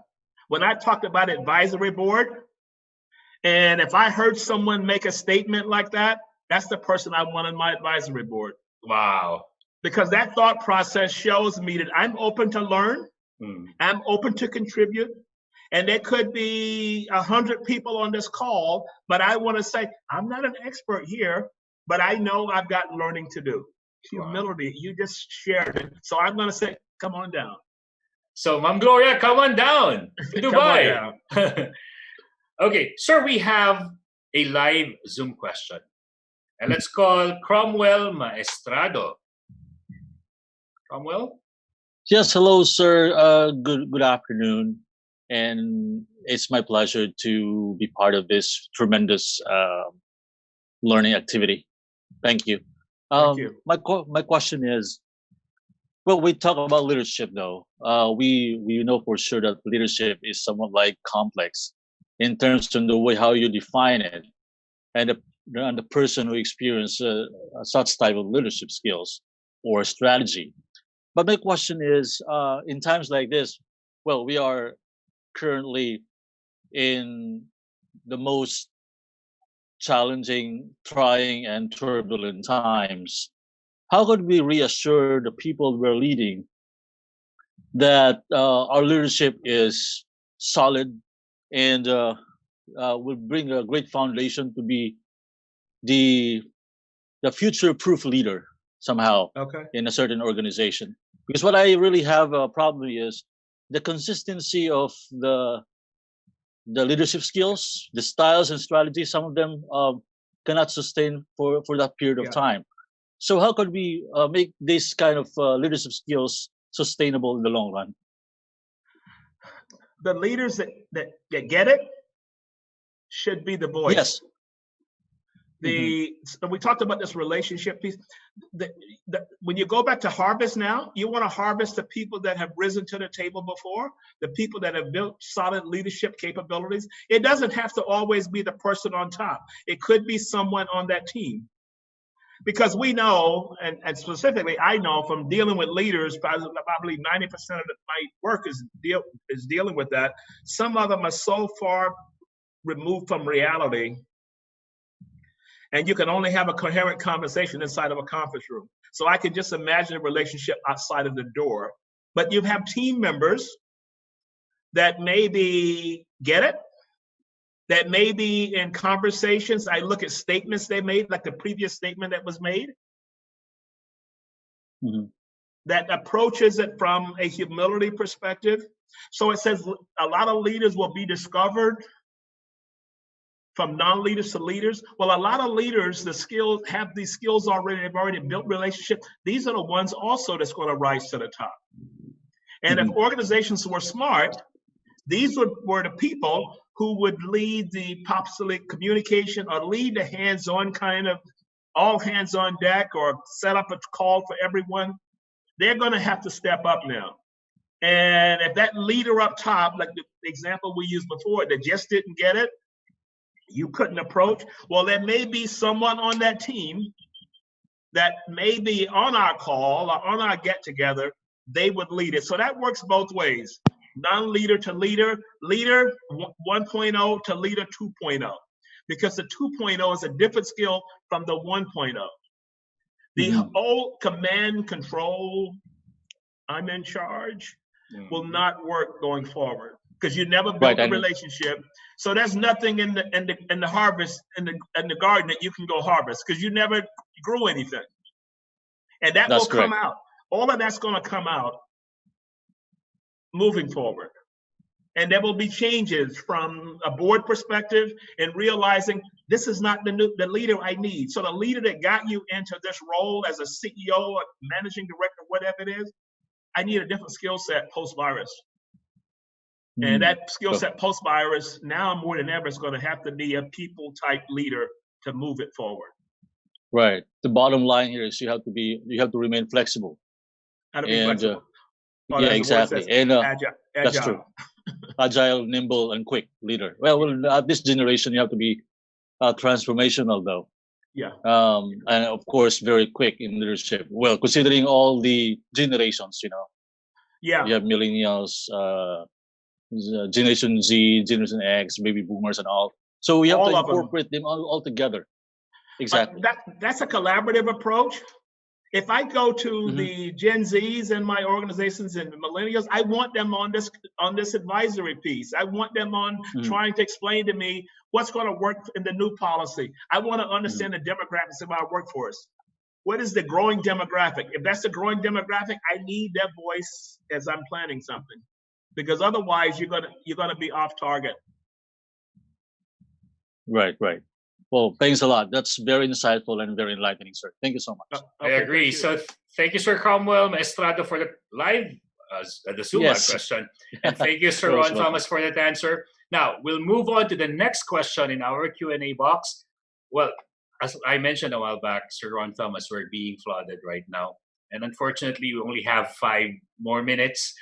Or fortunately for you, if you haven't had lunch yet. But then again, let's call... is it Novicris Pineda? So what do you think would be the most essential departments to be strengthened on a company during and after this pandemic? Thank you. Maybe this is aside from HR department. Okay. Well, if it's besides HR, because I was going to say HR is in the driver's seat now. Okay. Yeah. The next one from that, then that depends upon the org structure. That could be sales. That could be marketing. Okay. It depends upon the organization. It depends upon the industry you were in. It depends upon your place in that industry before this happens. Because if you were struggling before this happened, the writing may be on the wall going forward. So the technique around scenario planning is based on that. Scenario is that how are we going to go from 0 revenue? All strategy is gone out of the window now. 0 revenue How do we begin starting foundation and incrementally growing it again? So there's an article that came across yesterday from McKinsey. It says strategy and the virus, total disruption. That's on my reading list today because I want to understand it from that perspective. The last slide I showed you, I need you to really do that. I need you to go to each one of those sites and log in and register, build your profile out, because you're going to have to go into like the fastest mode of learning that you probably have ever witnessed. If you're serious about your career. If you're not serious about your career, don't waste the time.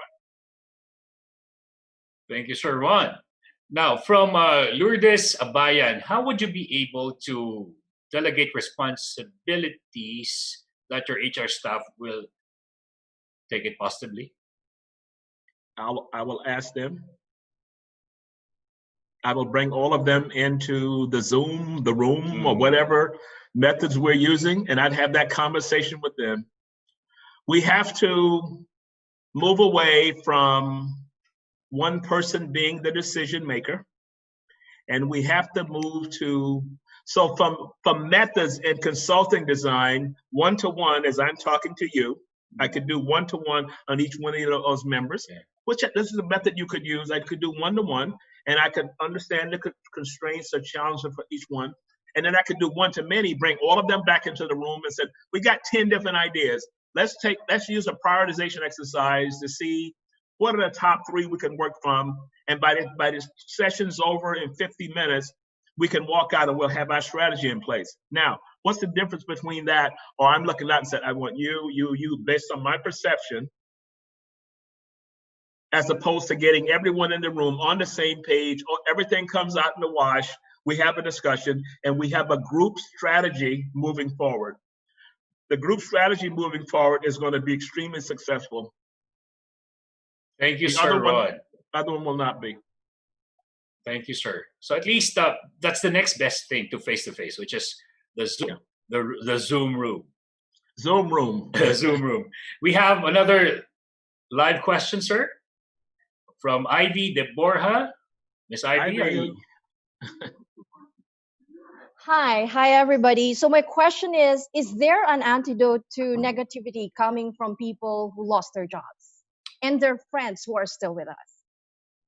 No. So here's the thinking on that. When you go through an exercise to redundant or whatever you'd call it, whatever branding you call it, because it's got so many brands now and laying people off, you have to think about the people leaving that's going to be left behind, because the tentacles of the people that are leaving is back inside of your organization now. And that's never easy when you go through that kind of disruption. But having gone through that before, a short story was when Martha Stewart went through this problem, we had to lay off the entire TV department, division, 300 people. And all those 300 were connected to the other 700 to 1,000 people. So we talked to both groups about what was happening, what was impending, some decisions we were going to have to make, transparency. We kept everyone into the loop.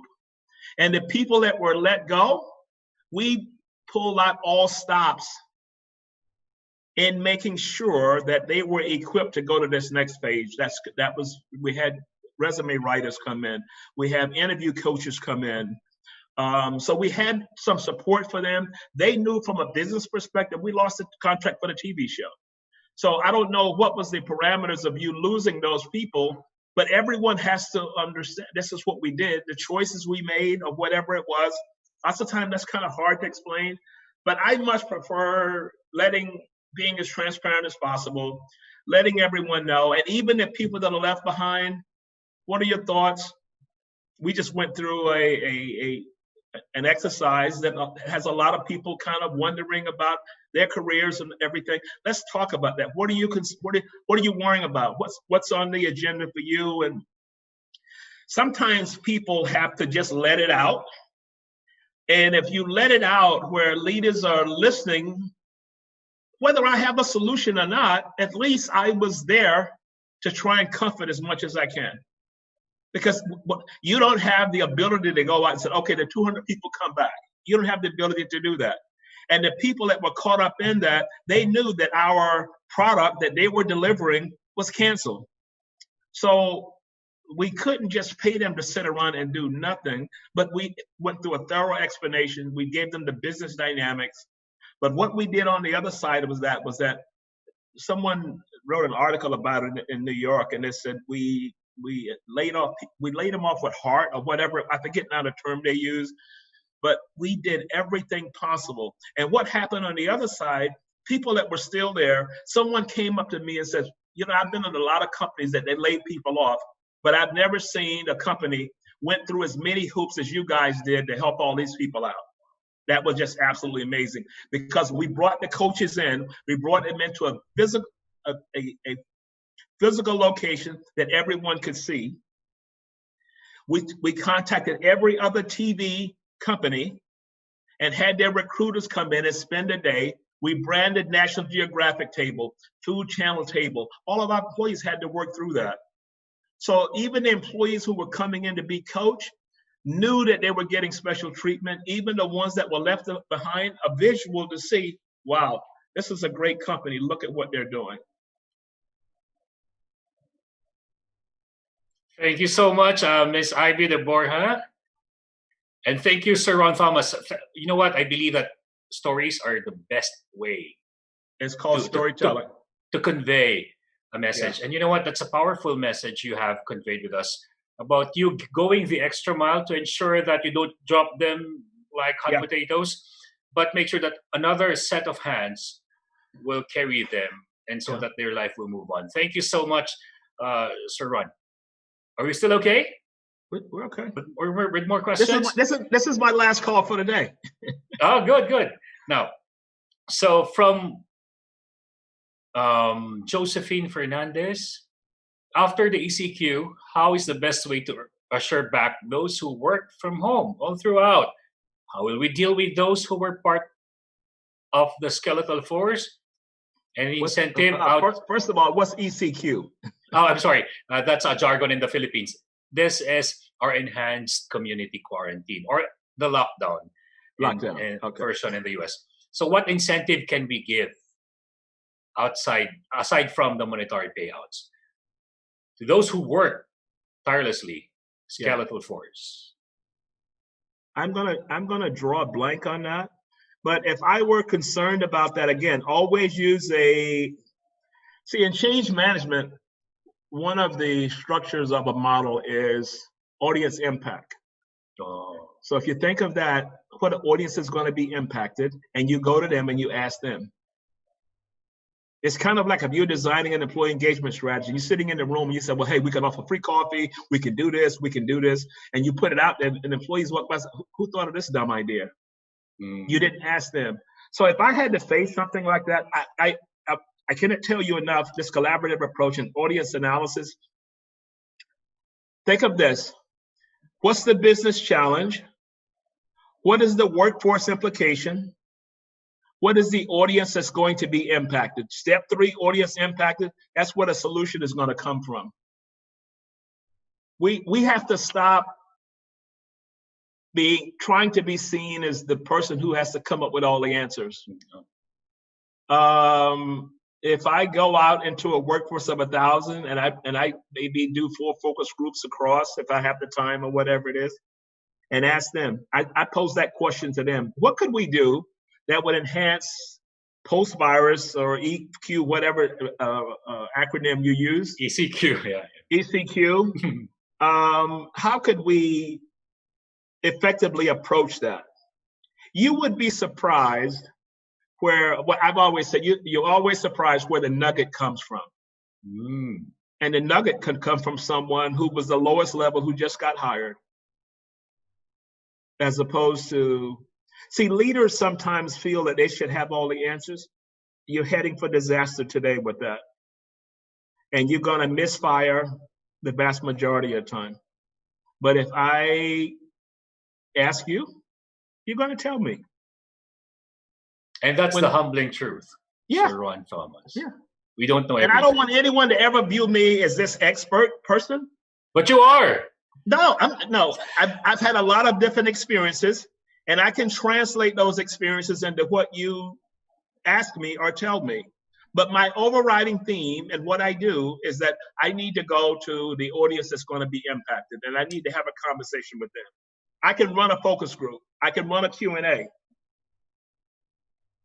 But the answer is going to come from the people that's in that room.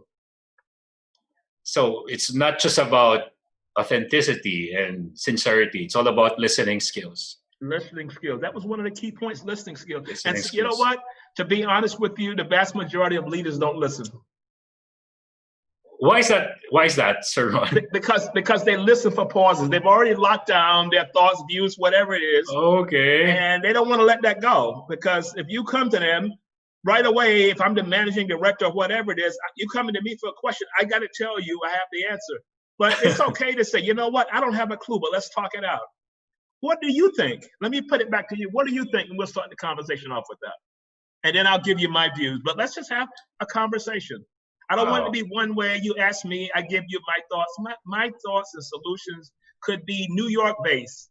It could be working in a creative company where everyone there was designers. It could be working from a military supplier where everyone there's a former Army officer, which was how I came to Saudi Arabia. So my way of envisioning, of mindset, of giving you a response, it's going to be filtered through all of those. But one of the things I figured out, it's always best, if you give me a question, I'm going to think about it, but I definitely want to know your thoughts before you leave. Wow. So thank you for sharing that point of view, sir. Now, Sir Juan Thomas, before I call on the next Zoom live session, we have another question from Sir Darwin Rivers. What do you think should be the top 3 post-pandemic programs that companies should implement? My first thing would be some type of engagement session with the people that are coming back. Okay. The other concern with that would be safety. I need to make sure everyone understands the safety protocol and post-pandemic, post-virus, what happens if. And then thirdly, I'm going to engage everyone in that group to say, I need you to come to me with some ideas as to how we can max this out. What can we do to get us back on track? Because we've all been disrupted. I don't have all the answers, but across this room of 25, 50, 100 people, let's have some chats, some discussions, some side conversations as to how we're going to build this up, because we value each one in the room. You're here because you're important to us. Even the ones that left are important to us because of business conditions. But we value you, and that messaging is about you and the value you bring. And we don't want to lose sight on that. And the entire message is wrapped up into how glad we are that you're here. Wow. And that's going to open the floodgates. Well, it may not open the floodgates, but that's going to begin the conversation. Thank you, Sir Ron. Now, we have to call now the Zoom live session presenter, or at least the question will be asked by Christine Senoron for her live question. Where are you, Christine? Afternoon. Hi, ma'am. Hello. Hey, Yes, hello, good Christine, how are afternoon. you? Yes, I'm good. Good afternoon, Sir Thomas. So here's my question. So I'm not from the HR department nor working upfront with the customers or clients. So I'm just very intrigued with these HR roles in times of crisis. So earlier you mentioned about empathy, understanding, and flexible working policies, also with the safety and well-being of the employees. So however, my boss, I'm sorry, my boss is nowhere near those.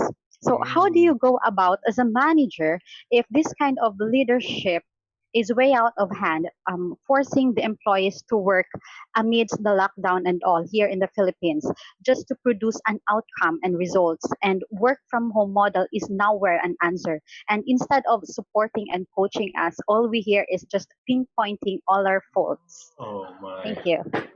The book by Gallup says it's the managers. That's exactly what they're talking about.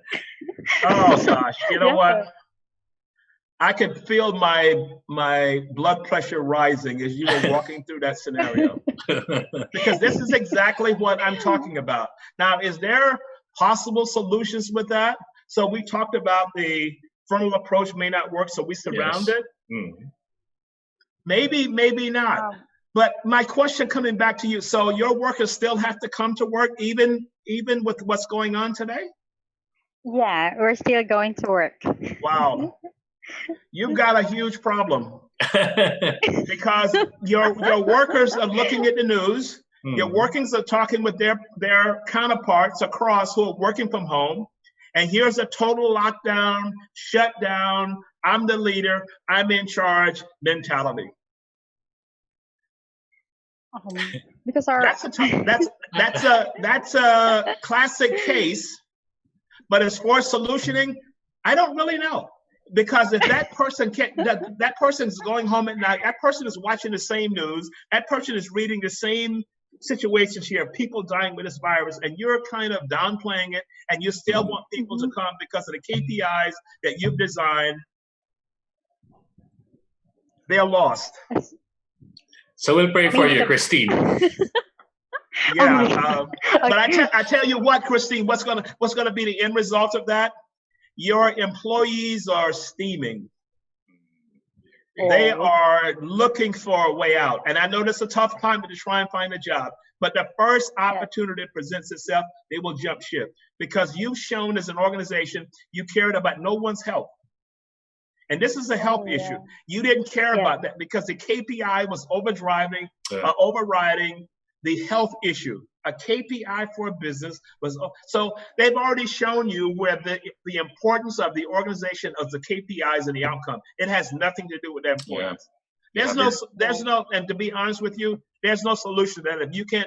If that person can't see the totality of how that would be disruptive from a strategic approach to a workforce, that's a lost cause. That is. Well, you just mentioned job shifting, so I might as well consider that.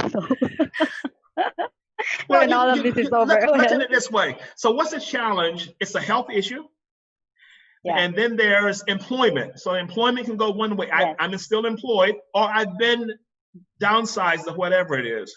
But the health issue, you don't need to worry about a job. I saw something online that said that if you're worrying about going out and getting a haircut, getting your nails done, the funeral home is still doing that. And I said, wow, that really brings it to the forefront. The funeral home is still doing hair, they're still doing nails, all these kinds of things. So the morticians are doing that. Yeah, so if someone chooses between a KPI and people, and KPI wins the argument, there's no hope there. Yeah. And we'll pray for you, Christine. Well, thank you for your prayers. And for your co-employees. And for your lead, and for that leader, because that leader needs help. That leader needs help. I'm sure he has a BFF or she has a BFF. Sometimes leaders like that, the BFF is a front. They hate them too. Okay. So they're frenemies. You thought they're friends, but they're actually enemies. There we go. Thank you, Ma'am Christine. Thank you very much. Thank you very much. Sir Ron, for the last question. But before that, somebody has shared her thoughts. Ma'am Fe Villanueva, we need to change mindsets of those who believe that safety first is only for manufacturing plants. Exclusively for manufacturing plants. So we just have to change the belief. Mm-hmm. Well, so this is the case from the airline industry. The airline industry is considering safety on a flight. If you've flown lately, you're sitting right next to someone, unless you're sitting in business class. And some of the models they're already looking. Aircraft manufacturers have already been experimenting with models. See how quick people get on the things, and they say, in future state, if this is what our client wants, how do we do that? And one model was person sits here, facing this way, the middle person sits here, but there's a shield that goes around it. So when I saw that, I said, there's no privacy with that. Well, maybe they can darken the shield, but they will probably bring passengers in, taking a look at it, because this should not be just for a sector of industry that's manufacturing. So if I was having that conversation, I would look for articles that centered around returning to work. How will safe distancing work in the new era? You could probably Google that and come up with some cases that are working. And the conversation would be around that. The conversation can never be, we've got to change this. It's not manufacturing only. I can show you examples. I can tell you a story. I can say, this is how the airline industry is looking at it. Here's what they're thinking about. So if the airline industry is looking at it and as impactful as that is on business, that means that every type office environment is looking at how can we social distance. I read in another article that from an architectural perspective, that the companies that are doing workplace designs are rethinking the entire concept of the office with social distancing. So why not start thinking about it now, putting together some prototypes, but you open up the discussion internally.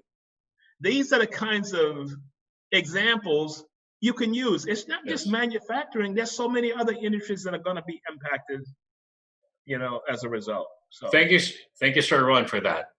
You know what I like about you, Sir Ron, you're not only well-read, you are well-experienced, and thus you are credible whenever you answer questions thrown at you by us, by our... That sounds better than saying I'm an expert, so thank you for that.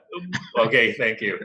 Now, sir, there's one anonymous attendee question. What specific, accurate, and efficient performance management system that we could use to identify high potential skills for succession planning?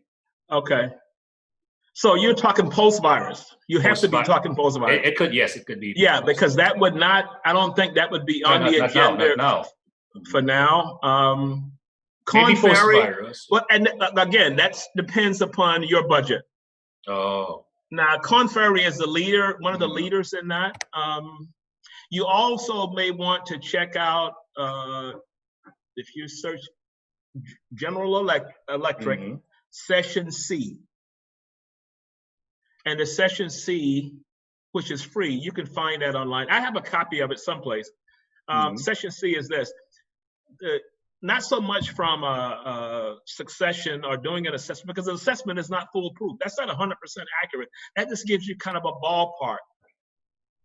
But major search firms use assessments to try and figure out who could possibly or have a higher probability of success.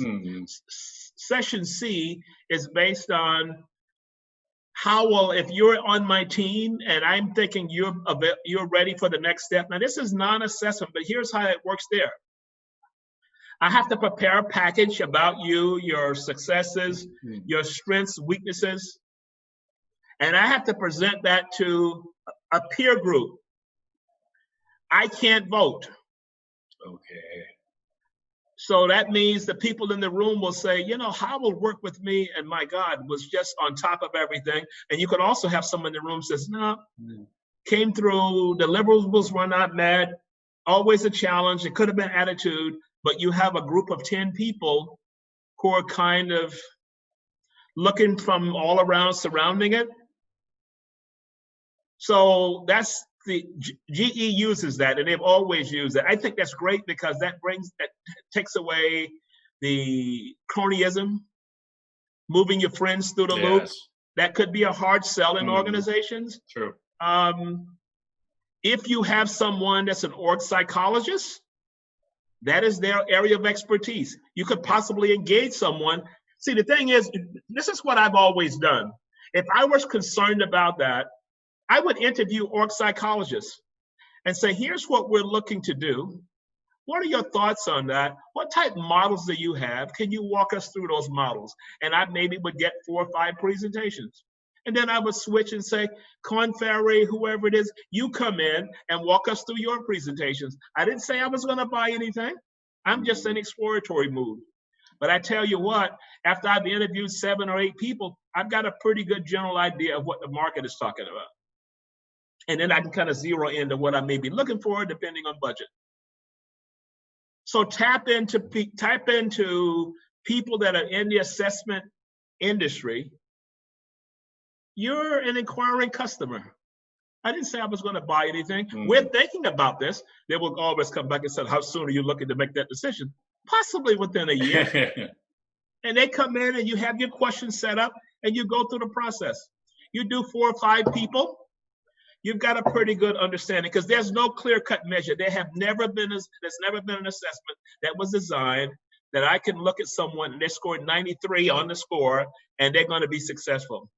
Because a lot of that's going to depend upon the type business you're in.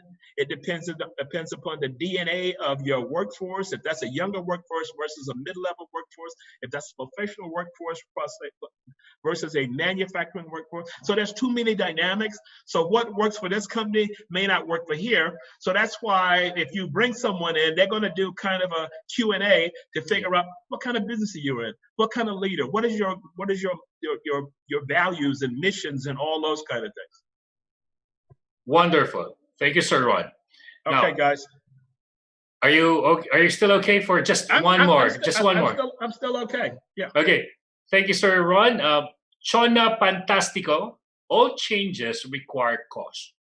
How can we balance between needing to implement this change and manage cost when everything is at the uncertain stage now due to this pandemic? Again, never be the expert to say, here's what I think. Cost will always be there.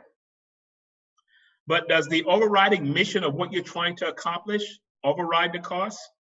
If I succeed in that mission, could the business outcome of that be increased revenue, market share, whatever it is? So I'm going to have to analyze that issue.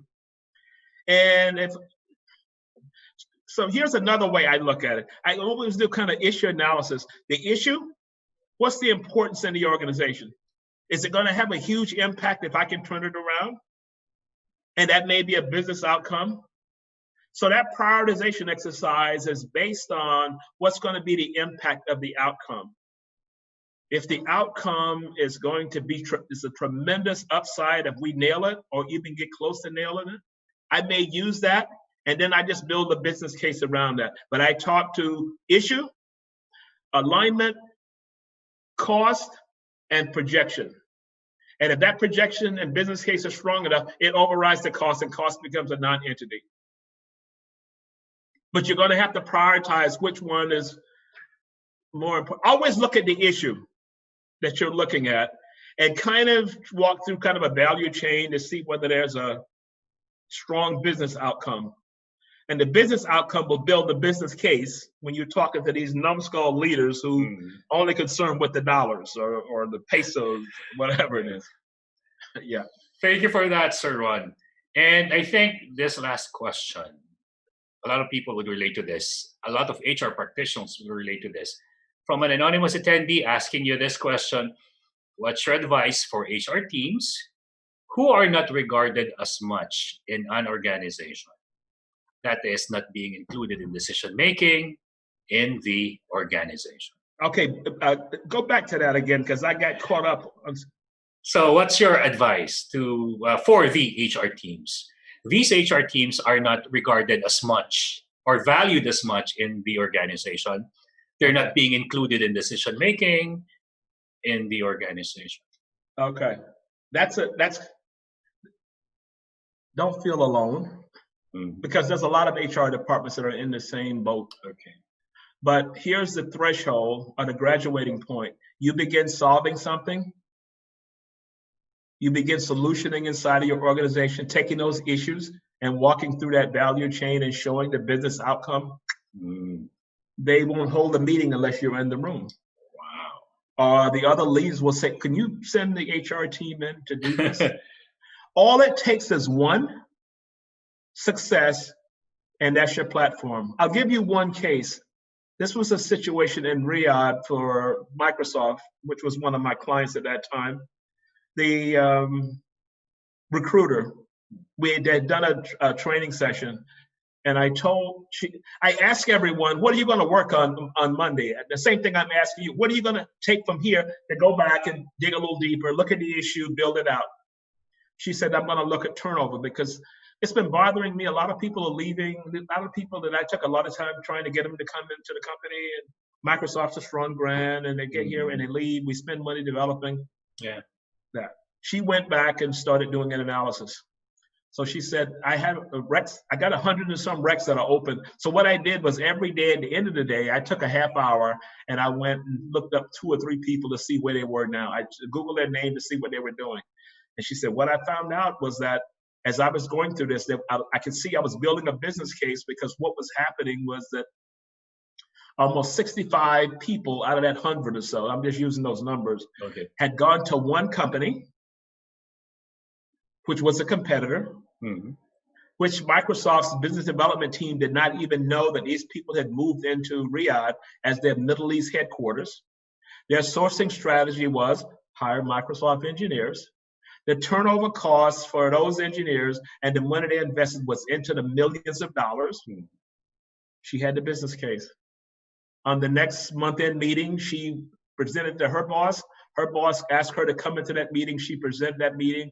The managing director of Saudi Arabia was blown away. He was blown away by the findings. He was ticked off with the business development people for not being able to realize that we had a competitor that was moving in, but her profile changed.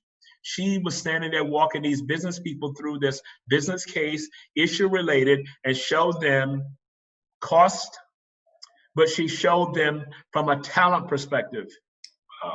And that was the business outcome.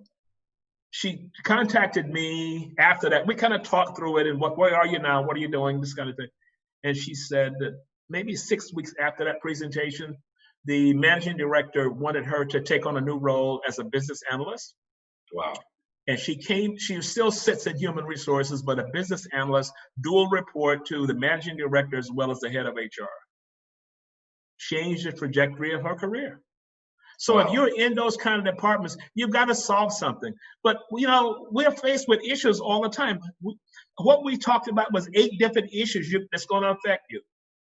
So even if that's just a starting point, that begins the conversation.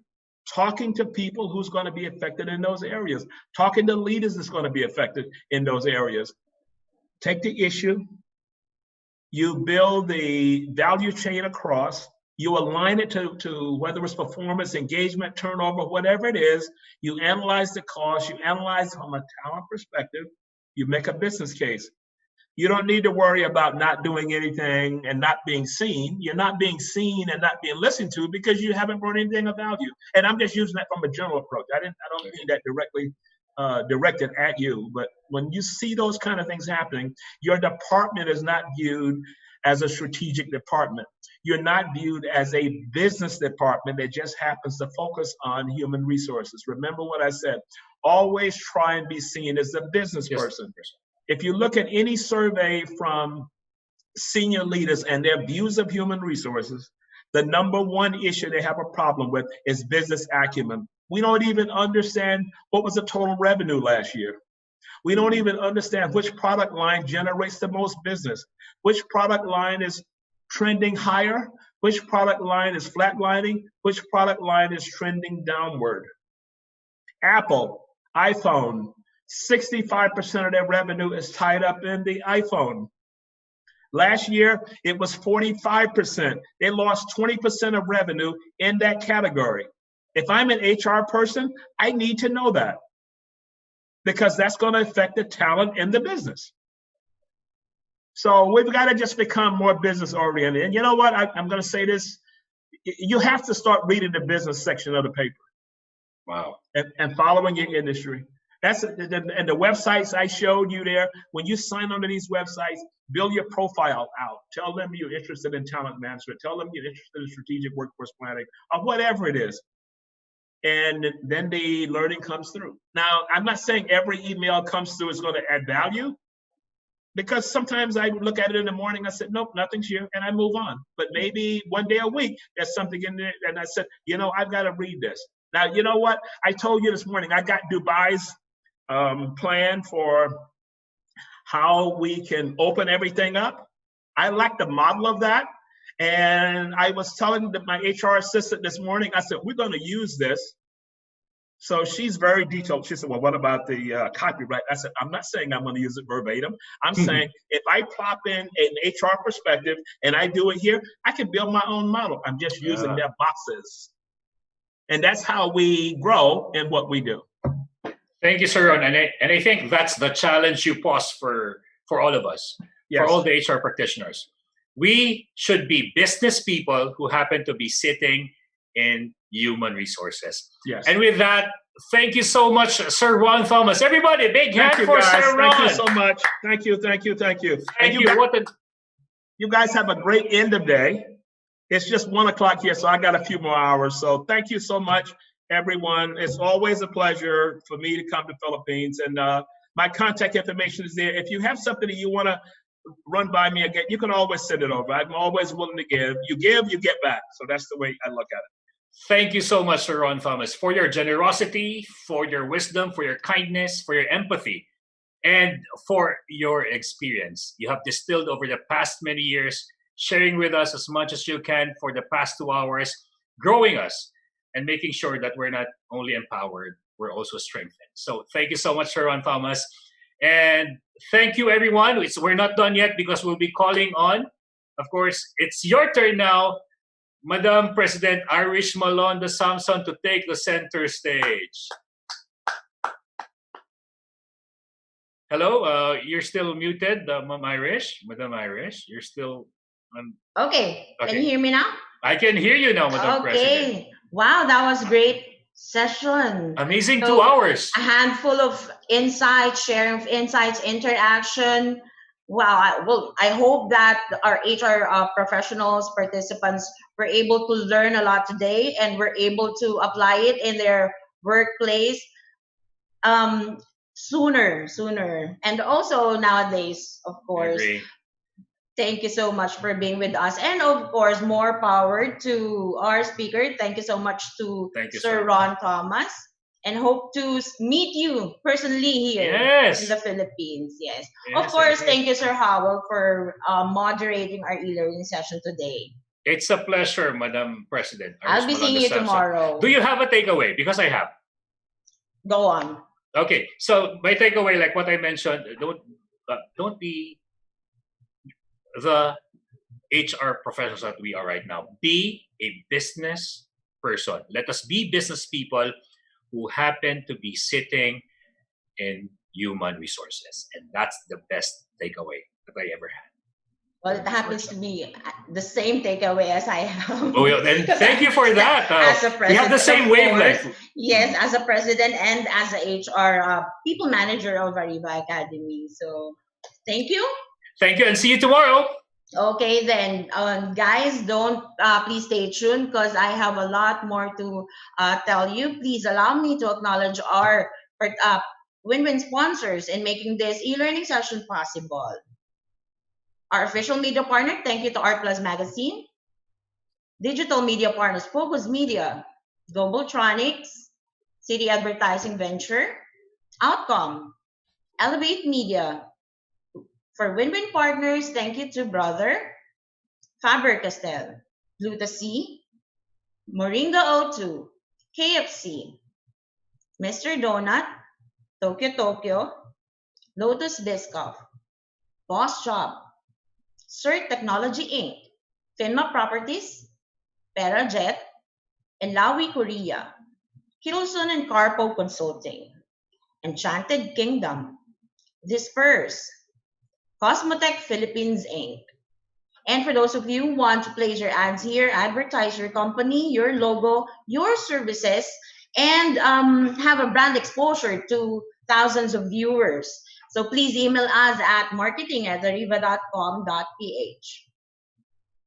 And don't forget to like our Facebook page. It's Ariva Academy Philippines Inc. Again, it's Ariva Academy Philippines Inc.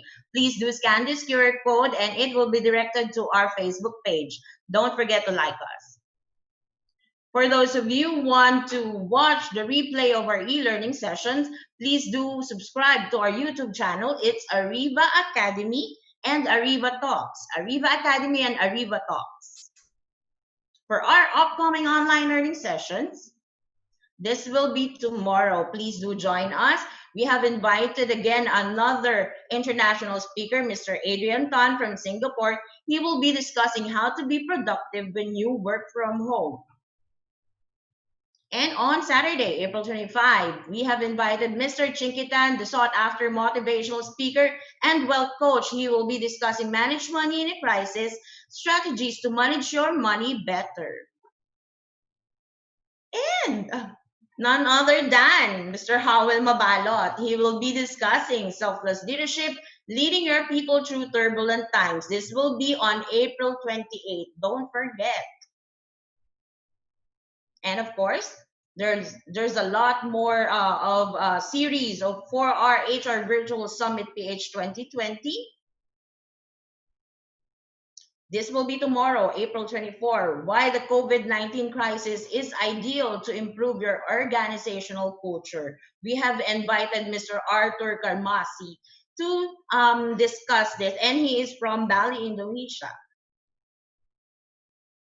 And on April 27, how to survive and thrive during turbulent times, we have invited Mr. Scott Friedman from USA. Also, we have Pip Penfold to discuss leverage HR technology to power up innovation. This will be on April 30. Don't forget. Next, we have Dr. Indigo Triplet. We have from Malaysia, yes. She will be discussing from surviving to thriving in the new normal. This will be on April 30, 3 to 4:30 p.m. And we have an e-learning masterclass, online selling from home, how to use FB, IG, and LinkedIn for your business. This will be on May 7, and we have invited Mr. Jonathan Yabut again to discuss this. Another session from Mr. Jonathan Yabut, Masterclass Leading a Work from Home Workforce, how to manage and develop remote teams. This will be on May 14, 4 to 6 p.m. And if you want to customize an e-learning session, we can host your e-learning session exclusive for your company. Please do call me at 0916-695-4418 or email me at irish.arivaacademy@gmail.com. And that's it. Thank you so much for joining us today. Hope to see you on our future e-learning sessions tomorrow. Don't forget to register. Why the COVID-19 crisis is ideal to improve your organizational culture. And again, this is Irish Malonda in Ariva. It's all about being better. Thank you for joining us. Be safe and stay home.